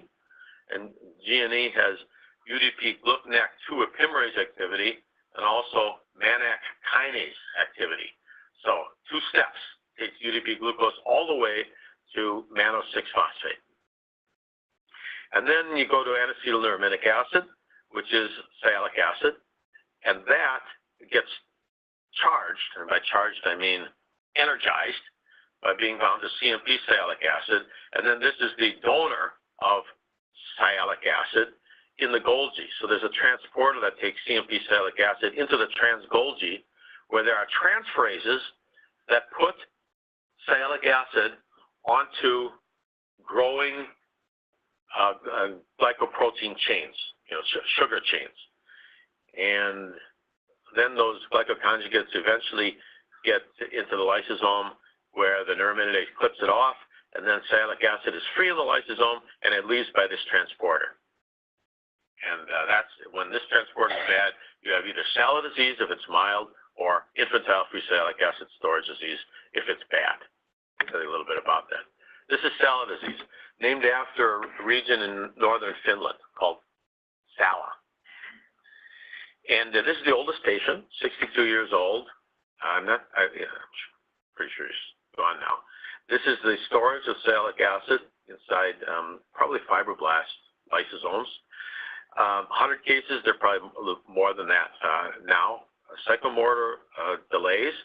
They have truncal ataxia at a year of age or so, fairly characteristic. Unbound sialic acid is increased in the urine and brain, but the fold increase is only 10 to 30-fold, whereas it's maybe 100-fold in infantile free sialic acid storage disease, the worst type of disorder. So, let's see. Once again, we set out to try to demonstrate what the defect was. And remember, we have the mutant fibroblasts that have a huge amount of sialic acid stored in them. And then we have the normals that have no sialic acid, or roughly speaking. So there's no way that you can do a scientific experiment to show that there's a defect in the mutant, unless somehow you can load the normals to mutant levels or near mutant levels. So you need a trick for that. I told you the trick for cystinosis, cysteine dimethyl ester. The trick for salad disease to get sialic acid in is what George Thomas, who was at Hopkins at the time, found, and that was that if you were to give glucosamine, the very early precursor of sialic acid, you could never get an accumulation of sialic acid because the sialic acid formed CMP sialic acid, which feedback inhibited the first step in sialic acid synthesis, the one that was distal to glucosamine. I'll show you later. So instead, load something that's distal. Did I say distal? I meant, okay. You load with something that's distal to the feedback step, and that would be manac, N-acetylmanosamine. So we exposed fibroblasts to 50 millimolar manac for a long time, and then that loaded them with sialic acid, and then we were able to do the same egress experiments that we did with cystinosis cells and measure the sialic acid by HPLC. So here, for example, incubation time and amount of sialic acid that is outside of normal lysosomes after a 12-minute incubation. After 12-minute incubation, you got this much, and it levels off. So now you're measuring initial velocity, meaning that you're going to measure in this time period, like 6 minutes or so, to make sure it's initial. And now you load with different amounts of manac to get different amounts of sialic acid in there. And at these different loading levels, this is now a VI versus S curve, Michaelis-Menten curve. And here, in the normal case, you don't reach saturation because we couldn't get enough sialic acid in to saturate this. But there's still a certain velocity here, whereas in these SALA and ISSD cells, there's no velocity at all. So this difference demonstrated that. Now, if you take this curve, and you see this goes up to 80 picomoles of N-acetylneurominic acid per unit of hexosaminidase. Ooh, I got to do something else. I'll show you in a minute. Sorry. This is these are pictures of patients who have the more severe form now, ISSD, and they die in the first couple of years of life or so. Hepatomegaly, real developmental delays, and here are some other ones. This is one person actually who was one of our patients. Okay. And I guess I showed you this already. But that curve, that's why I showed it to you. Because this curve right here has loading up to 200 picomoles per unit of hex. Take this curve and put it on a different axis. Now 200 picomoles is here. This is that same normal curve. This is how much is stored in infantile fusidic acid storage patients. It's huge, order of magnitude more, etc.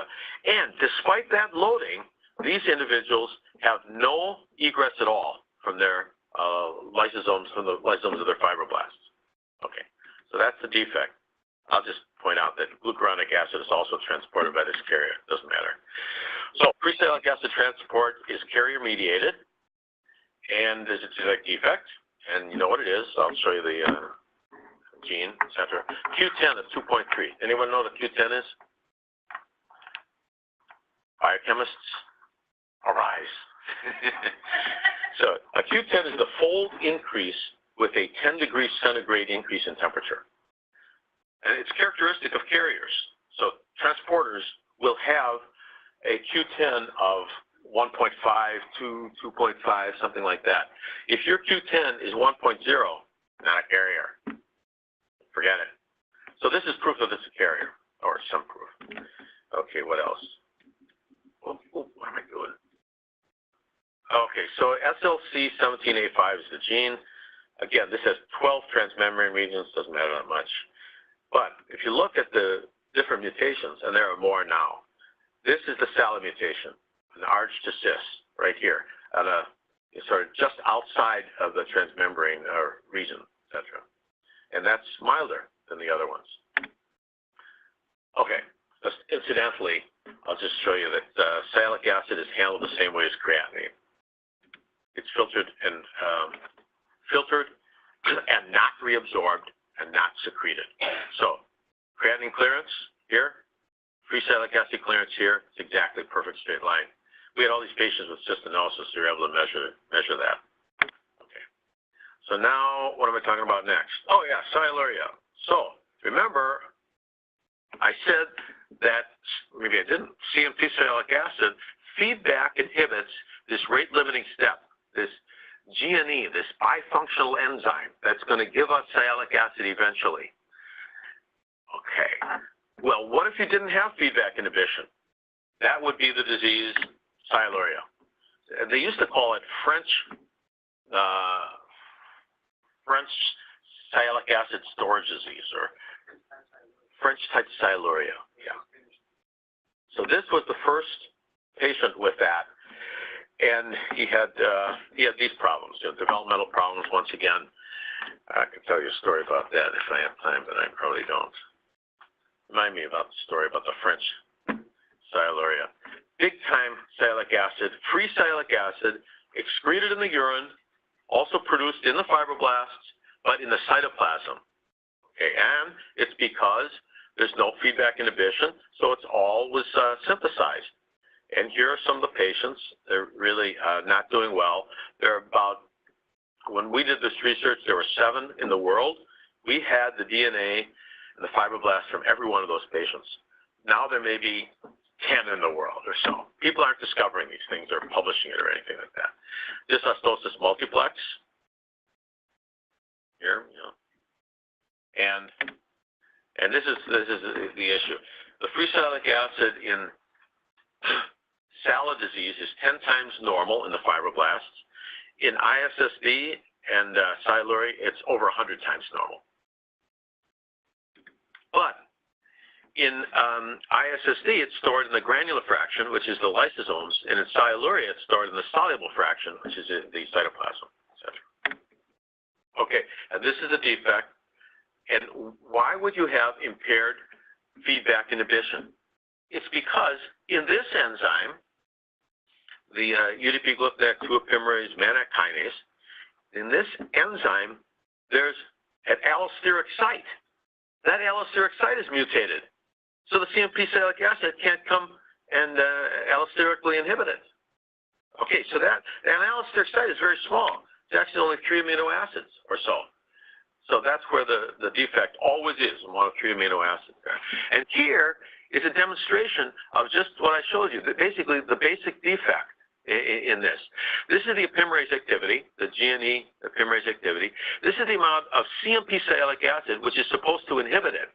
And in normal case, this much, like 50 micromolar CMP sialic acid inhibits 90–95% of all the epimerase activity. In sialuria, it inhibits only 10–20% or so. So this is we found this defect, and Gil Ashwell was a glycobiologist, National Academy of Sciences, knew all this stuff.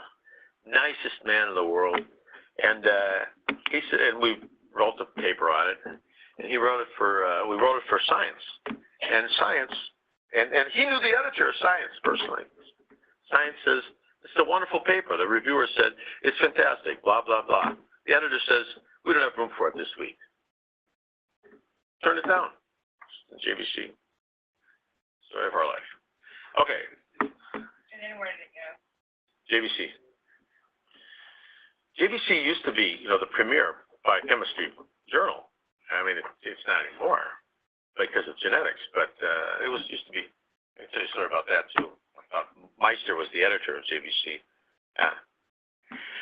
I'll tell you later. Okay, so this gene here is the rate-limiting enzyme. The gene produces the rate-limiting enzyme, and sialuria mutations are all in the allosteric domain. Okay, so here is the kinase domain. Remember I said it's bifunctional, the epimerase domain, and here is the allosteric site. So that's the only place you're going to get sialuria. Oh yeah, well, this just says the mother had the same mutation.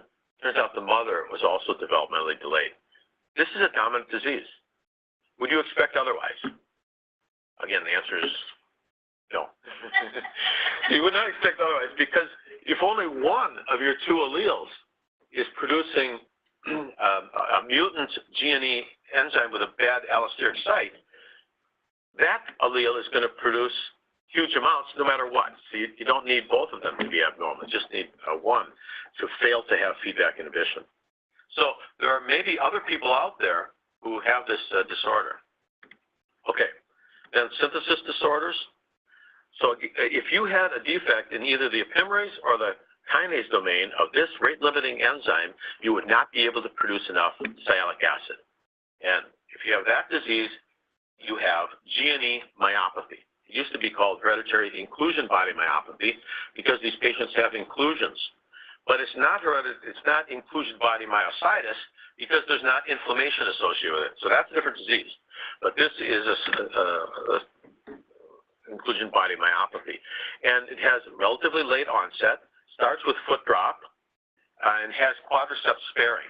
People think the quadriceps sparing could be because it's such a big muscle, it lasts longest, etc. Other people think it's because when we stop being quadrupedal and now are bipedal, the muscles of different parts of the body changed or something crazy like that. Anyway, there are isolates in Iran and in Japan, and linkage found the genetic defect, and I told you what it is already. So G&E mutations can be in either the epimerase or the kinase domain, or it can be one in each. It doesn't matter because those mutations change the conformation of this bifunctional enzyme enough to make it no longer functional. And then you don't have enough sialic acid. And you need a certain amount of sialic acid, in particular for muscle, for alpha-dystroglycan. That's one of the proteins that is an end-linked glycoprotein that, and end-linked glycoproteins have a particular structure. I mean, they start out as high mannose, but then they become transformed into broken down and built back up into a complex, and the complex starts with a glucanac, another glucanac, and a mannose, and then it branches, etc. And the terminal are glucanac, galactose, and sialic acid. And so this is why transferrin, has 4 different end-linked glycosides on it, and the terminal sugar is always sialic acid. And if you can't make an end-linked glycoprotein properly, the sialic acid will not be there. Neither will all the other sugars, but sialic acid won't be there. And when they do isoelectric focusing, the migration is dependent upon the sialic acid's negative charge being there. Okay, so here's alpha-dystroglycan right here. And this protein connects the inside of the muscle cell with the outside of the muscle cell by having the sugars attached to proteins like laminin. And if you don't have those sugars there, you don't have a proper connection, and you have muscle disease. So those sugars, let's show you here, those sugars come out of alpha-dystroglycan, and actually these are O-linked, in this case, through serine and threonine. And this is the sequence. And there's a disease, which is a dystroglycanopathy, that's associated with defects in each one of the enzymes that puts on these sugars. So these are O-linked glycoprotein synthetic defects that give you Walker-Warburg, muscle-like brain disease, Fukuyama congenital dystrophy, etc., and Limb-Girdle muscular dystrophy type 2J, blah, blah. And also G&E myopathy when you don't have enough sialic acid to put this on. So this is not a sialyl transferase defect. This is a paucity of substrate for the sialyl transferase for end-linked glycoproteins. And it just happens that alpha-dystroglycan is important enough that a paucity of sialic acid causes a defect in this. But once again, it's a late onset disease. Okay, so there are antibodies to the sialic acid moieties. They aren't really antibodies. They're called lectins, which is like an antibody to the sugar moiety that's terminal. So what would happen if you didn't have enough sialic acid on your alpha-dystroglycan? then the lectin that detects only sialic acid as the terminal sugar would not bind. But a lectin that bound to galactose, the penultimate sugar, would bind. That's what you got. So here's beta-dystroglycan, which is normal, and alpha-2-laminin, which is normal. And here is alpha-dystroglycan, normal staining, but in these three HIBM or gene myopathy patients, no staining on the periphery because this is a lectin that detects the terminal sialic acid. Okay, so that's demonstration enough for JCI. HIBM mouse, so they created a mouse, and I won't show you how they created a mouse, doesn't matter. But mouse die. So it's embryonic lethal. And they look small. And it turns out that they have blood in their kidneys, and they have kidney disease, congestion, and it's because their foot processes, not because, it's also true that their foot processes of their podocytes are blunted. You can see that, let me just see. These are normal. You can see they're nice and nicely separated. Come on, boy. Okay, and here, they're blunted. So it's almost flat, etc. Here and here and here in the mutant. And the reason is probably because there's a protein on the surface of the foot processes called podocalyxin, which is an N-linked glycoprotein. It's a sialin protein. If you don't have enough of that, you can't form the foot processes properly or hold them in their structure and hold them apart. Okay, so I'm getting there. So, to treat this, you give a precursor of sialic acid, the same way that I mentioned before about loading the cells. You give N-acetylmanosamine or Manac because that's distal enough to the block, or it can be converted by other enzymes into sialic acid, and therefore you can restore the sialic acid by giving that because it's distal to the block. And when you do that, you get survivors, and you get formation of better foot processes on the podocytes. And the patients survive, and their podocalyxin is restored to normal on gel electrophoresis. So we think that providing sialic acid is helpful, and we sort of demonstrated that in another way by giving IVIG. So IVIG has 8 micromoles of sialic acid per gram, and while people use that for other things like neurological diseases and stuff, we used it to provide sialic acid. So we gave this IV, etc., to 4 patients, and then measured their muscle strength. So this was the amount of serum IgG, though, it doesn't matter. But this is their muscle strength, and these are the patients with the different muscles here. And let's say the light blue is before IVIG load, this is after a load, and this is after the end of the whole study. So if the black and red are bigger than the blue here, it means they benefited. And actually, we think they benefited a little bit. And they will tell us this, too. For example, a woman was unable to pull her hair back like this because she couldn't lift her arm over here, and she couldn't transfer into her car. Oh, here's the best one of all. Couldn't snap their fingers. Not enough muscle to snap their fingers. But afterwards, they could snap their fingers and make sound. Nice clinical correlation. I'm going to give you 3 minutes for this. 3 minutes? Or actually, if you did 5 minutes, I could do alkaptonuria in 15 minutes. Great. So this is just the same pathway that Bill showed earlier. You have here the synthesis of sialic acid, and on this side you have the catabolism of sialic acid. And there's 2 disorders we'll talk about that Bill hasn't talked about here. One is non-S deficiency. It stands for N-acetyl-uramic acid phosphate synthetase. And this is just another, I like this one because it has all the gene names for all the different enzymes. But basically, non-S deficiency is associated. Yeah. Try to memorize them because it will be on the test. So basically, it's a recessive condition. There's only 1 paper, so if you read this paper, you'll know everything that anyone knows about this disorder. These patients have severe intellectual disability. and have a very particular type of bone change that I'll show you soon called spondyloepimetaphyseal dysplasia. And Ullman calls it camera Genevieve type after the two first authors that, described this condition basically before the gene was known back in the 90s. Also, when you do chemical testing, you can find elevated MANAC in the urine and elevated MANAC 6-phosphate in fibroblasts. So, and again, this is directly related to the block here. If you have a block in this enzyme right here, you're going to accumulate MANAC 6-phosphate and MANAC. This is more easily, let's say, measured in the urine and this in the fibroblasts. So, well, first of all, it's very rare, so I've never seen a patient with this, but basically the combination of this particular bone changes that I'll show you.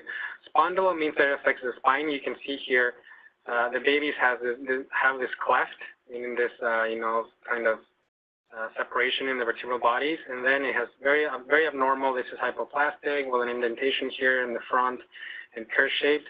And then the adult actually has normal, vertebral bodies, but in the neonate and in the young child, you can see very prominent spine changes. You also see the striations in the metathesis. Again, early in life, but later in life is completely normal. So in adults, basically, you don't see anything. But you can see it's typical striations in the metathesis. So it's spondylo, meta, and then the epi means the epiphysis. In this case, the epiphysis are, in this case, the head of the femur. It's very flat, very fragmented.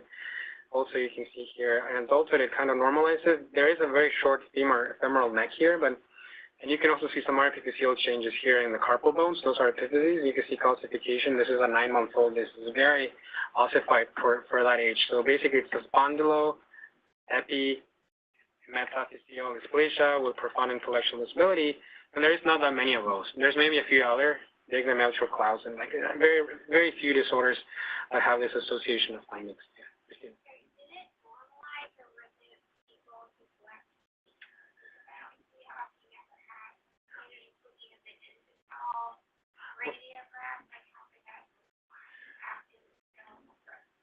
Yeah, and to be fair, these are older patients, and I don't know if anyone died, but some of the, actually, the senior author for this paper, Andrea Superti Furga, had seen one of the adult patients in the 80s when that patient was a child. And it was severe from the get-go, and actually he had x-rays from those patients over time. Actually, two of these patients, 2 or 3, actually, there were 2 sisters in this patient who were reported in the 80s, and then they had x-rays, in the 2000, whatever. This paper is from 3 years ago. So you can actually see it's not really that it's milder in the younger cases. It's really, and as you know, it's harder to see changes later in life anyway when it comes to skeletal x-rays. But we can talk more about that if you want to get through this.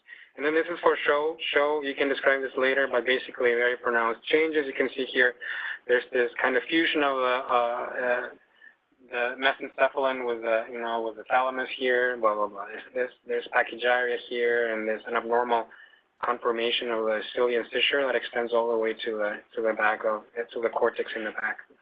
And this is a very new disorder. It was described last month, NTL deficiency, or N-acetylnitroaminic acid peroxidase deficiency. It was also called the aldolase. It's an enzyme that actually recycles sialic acid. I'll show you the pathway later.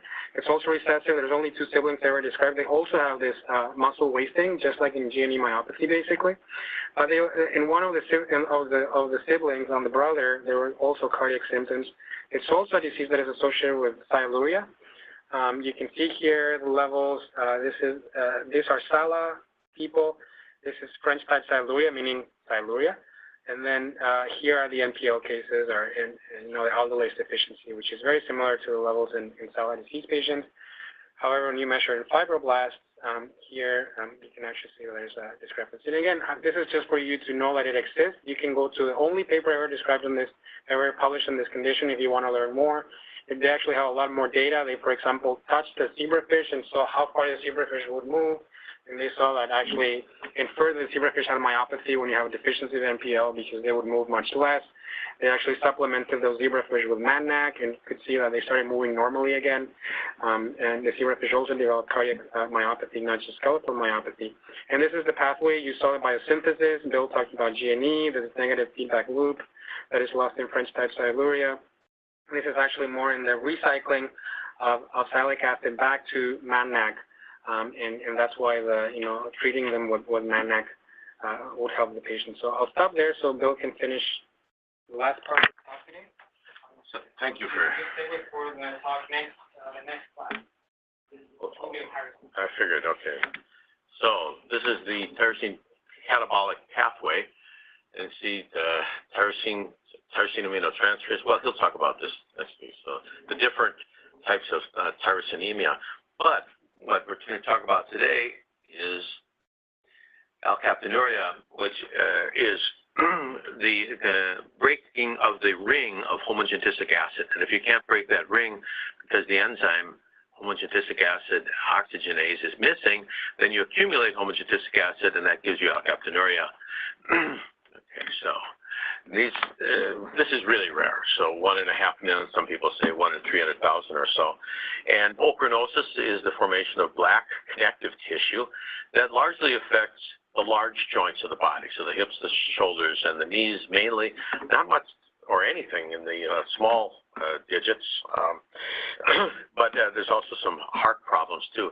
In fact, I have an X-ray, a chest X-ray of someone whose pleura was ochronotic, and he's got round blotches as if he had blastomycosis or something like that. It's the most unique X-ray. Yeah, all that. Oh, and they also get kidney stones. I'll show you that.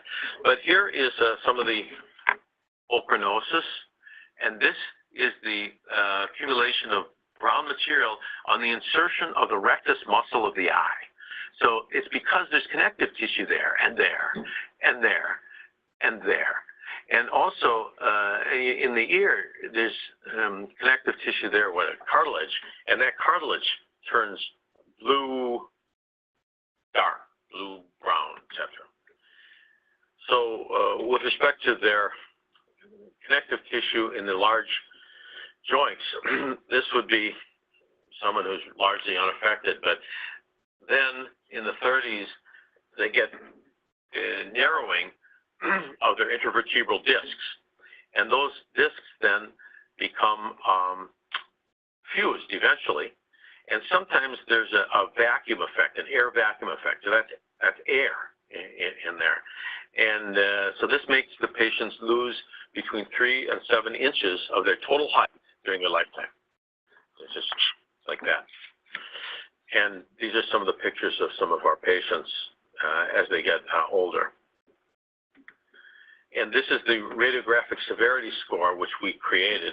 And you can see that as they get older, they get worse. The higher the score, the worse they are. And these are the males, and these are the females.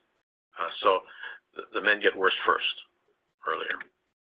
This is the knee ochronosis on arthroscopy, and this is the meniscus surgery, and they took out the meniscus all black, etc. Got a story about that too. So here's the black knee, and it becomes fragile. So they can, for example, rupture their tendons, including their Achilles tendon. So yeah, it's not good. And this is what do you call it? A Kaplan-Meier plot of the percentage of patients manifesting joint replacement, about 55 years old on average, renal stones, 64, coronary artery, anyway, in their 50s and 60s to get these things. And here's the prostate stone here that the guy passed, it's 1 centimeter. This was, he sent this to me from the Middle East in a little, he mailed it, that's right. But I could hear him when it came out. True. And you can see it on plain film as well. So now here's an interesting issue. Homogentistic acid, the structure of homogentistic acid. Does anyone tell me why homogentistic acid causes black pigment?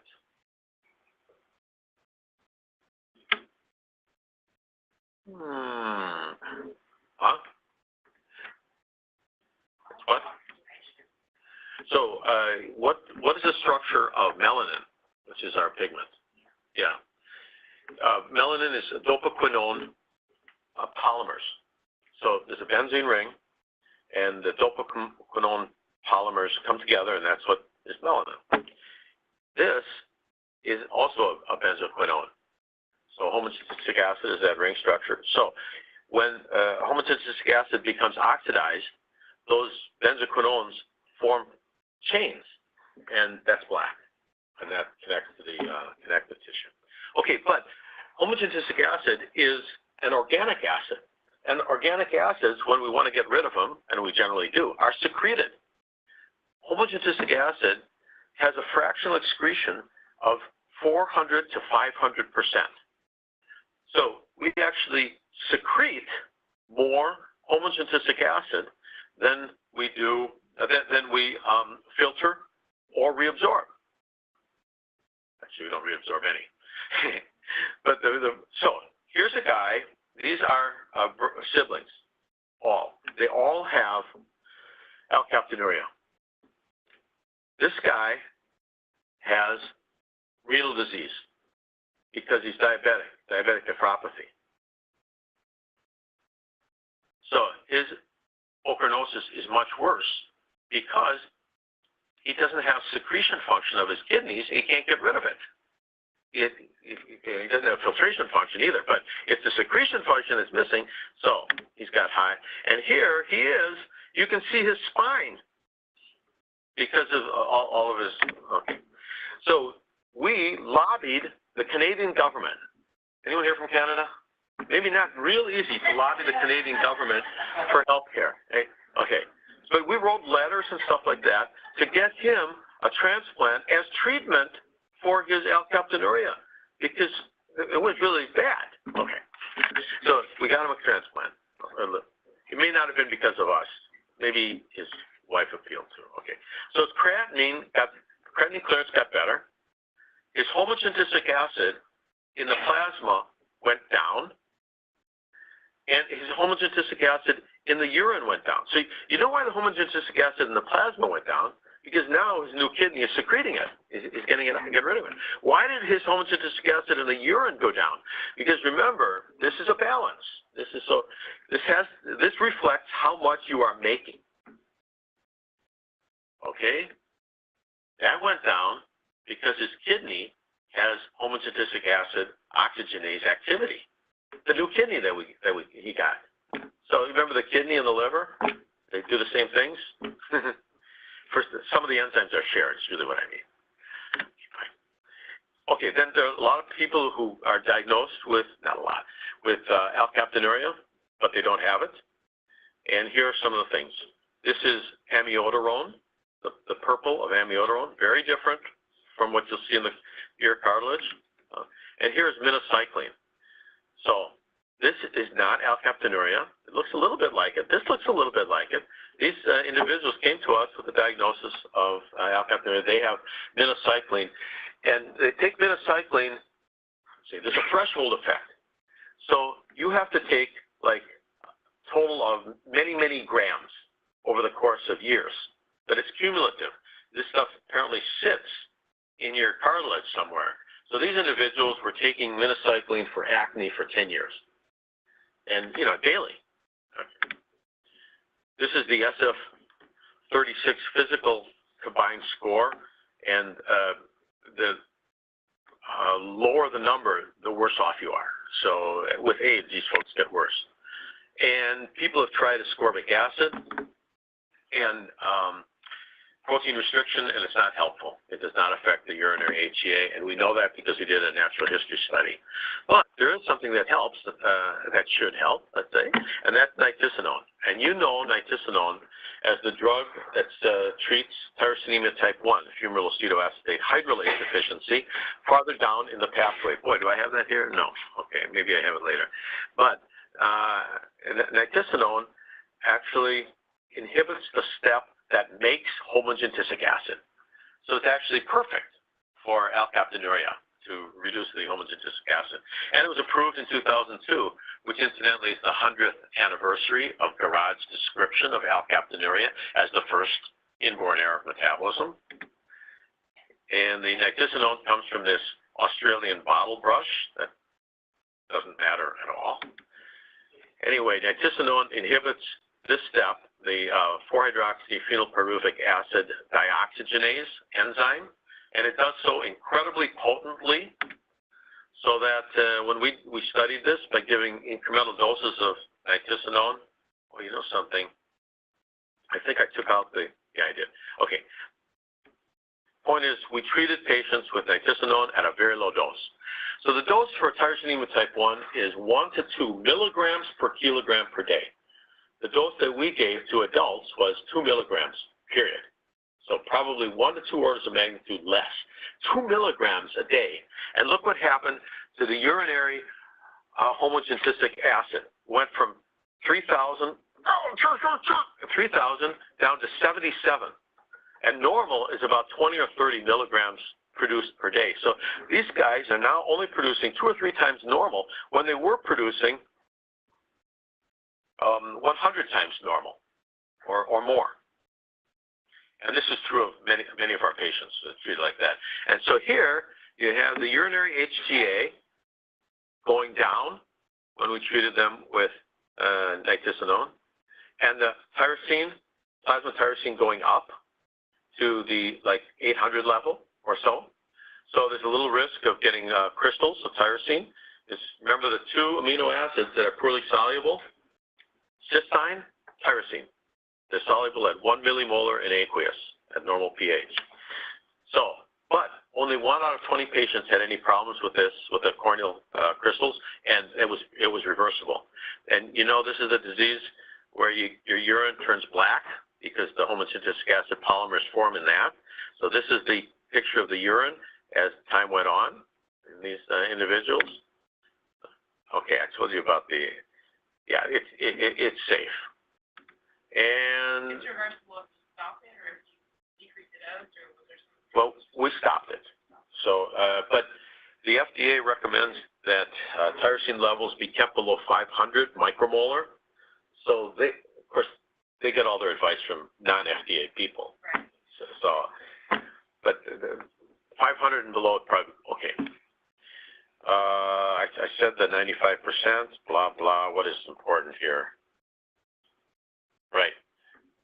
Okay, so then we did a study using hip rotation as an outcome measure, and by and large here, we had some secondary outcome measures, etc., randomized the patients, couldn't have a placebo control because everyone knows they're taking it because their urine no longer turns black, etc. But, so we did this, had a control group, etc., repeated measures of random coefficients. Don't need to know that. Bottom line is, no significant difference in the hip rotation. We stopped the trial because of futility. We were never going to get anywhere with this trial. And the reason was because once they had damaged their hip so bad, we weren't going to preserve any of it. It was going to go regardless.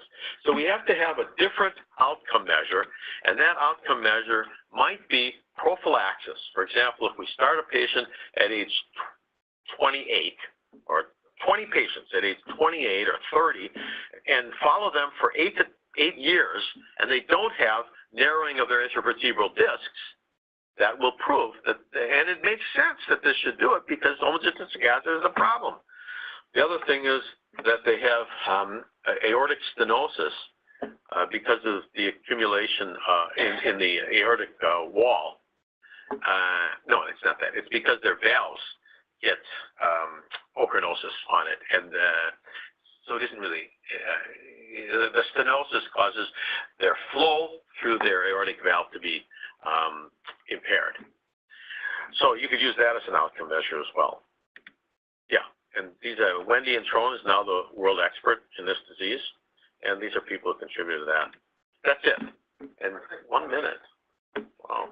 But I can stay around later if you had, let's say, non-rhetorical questions.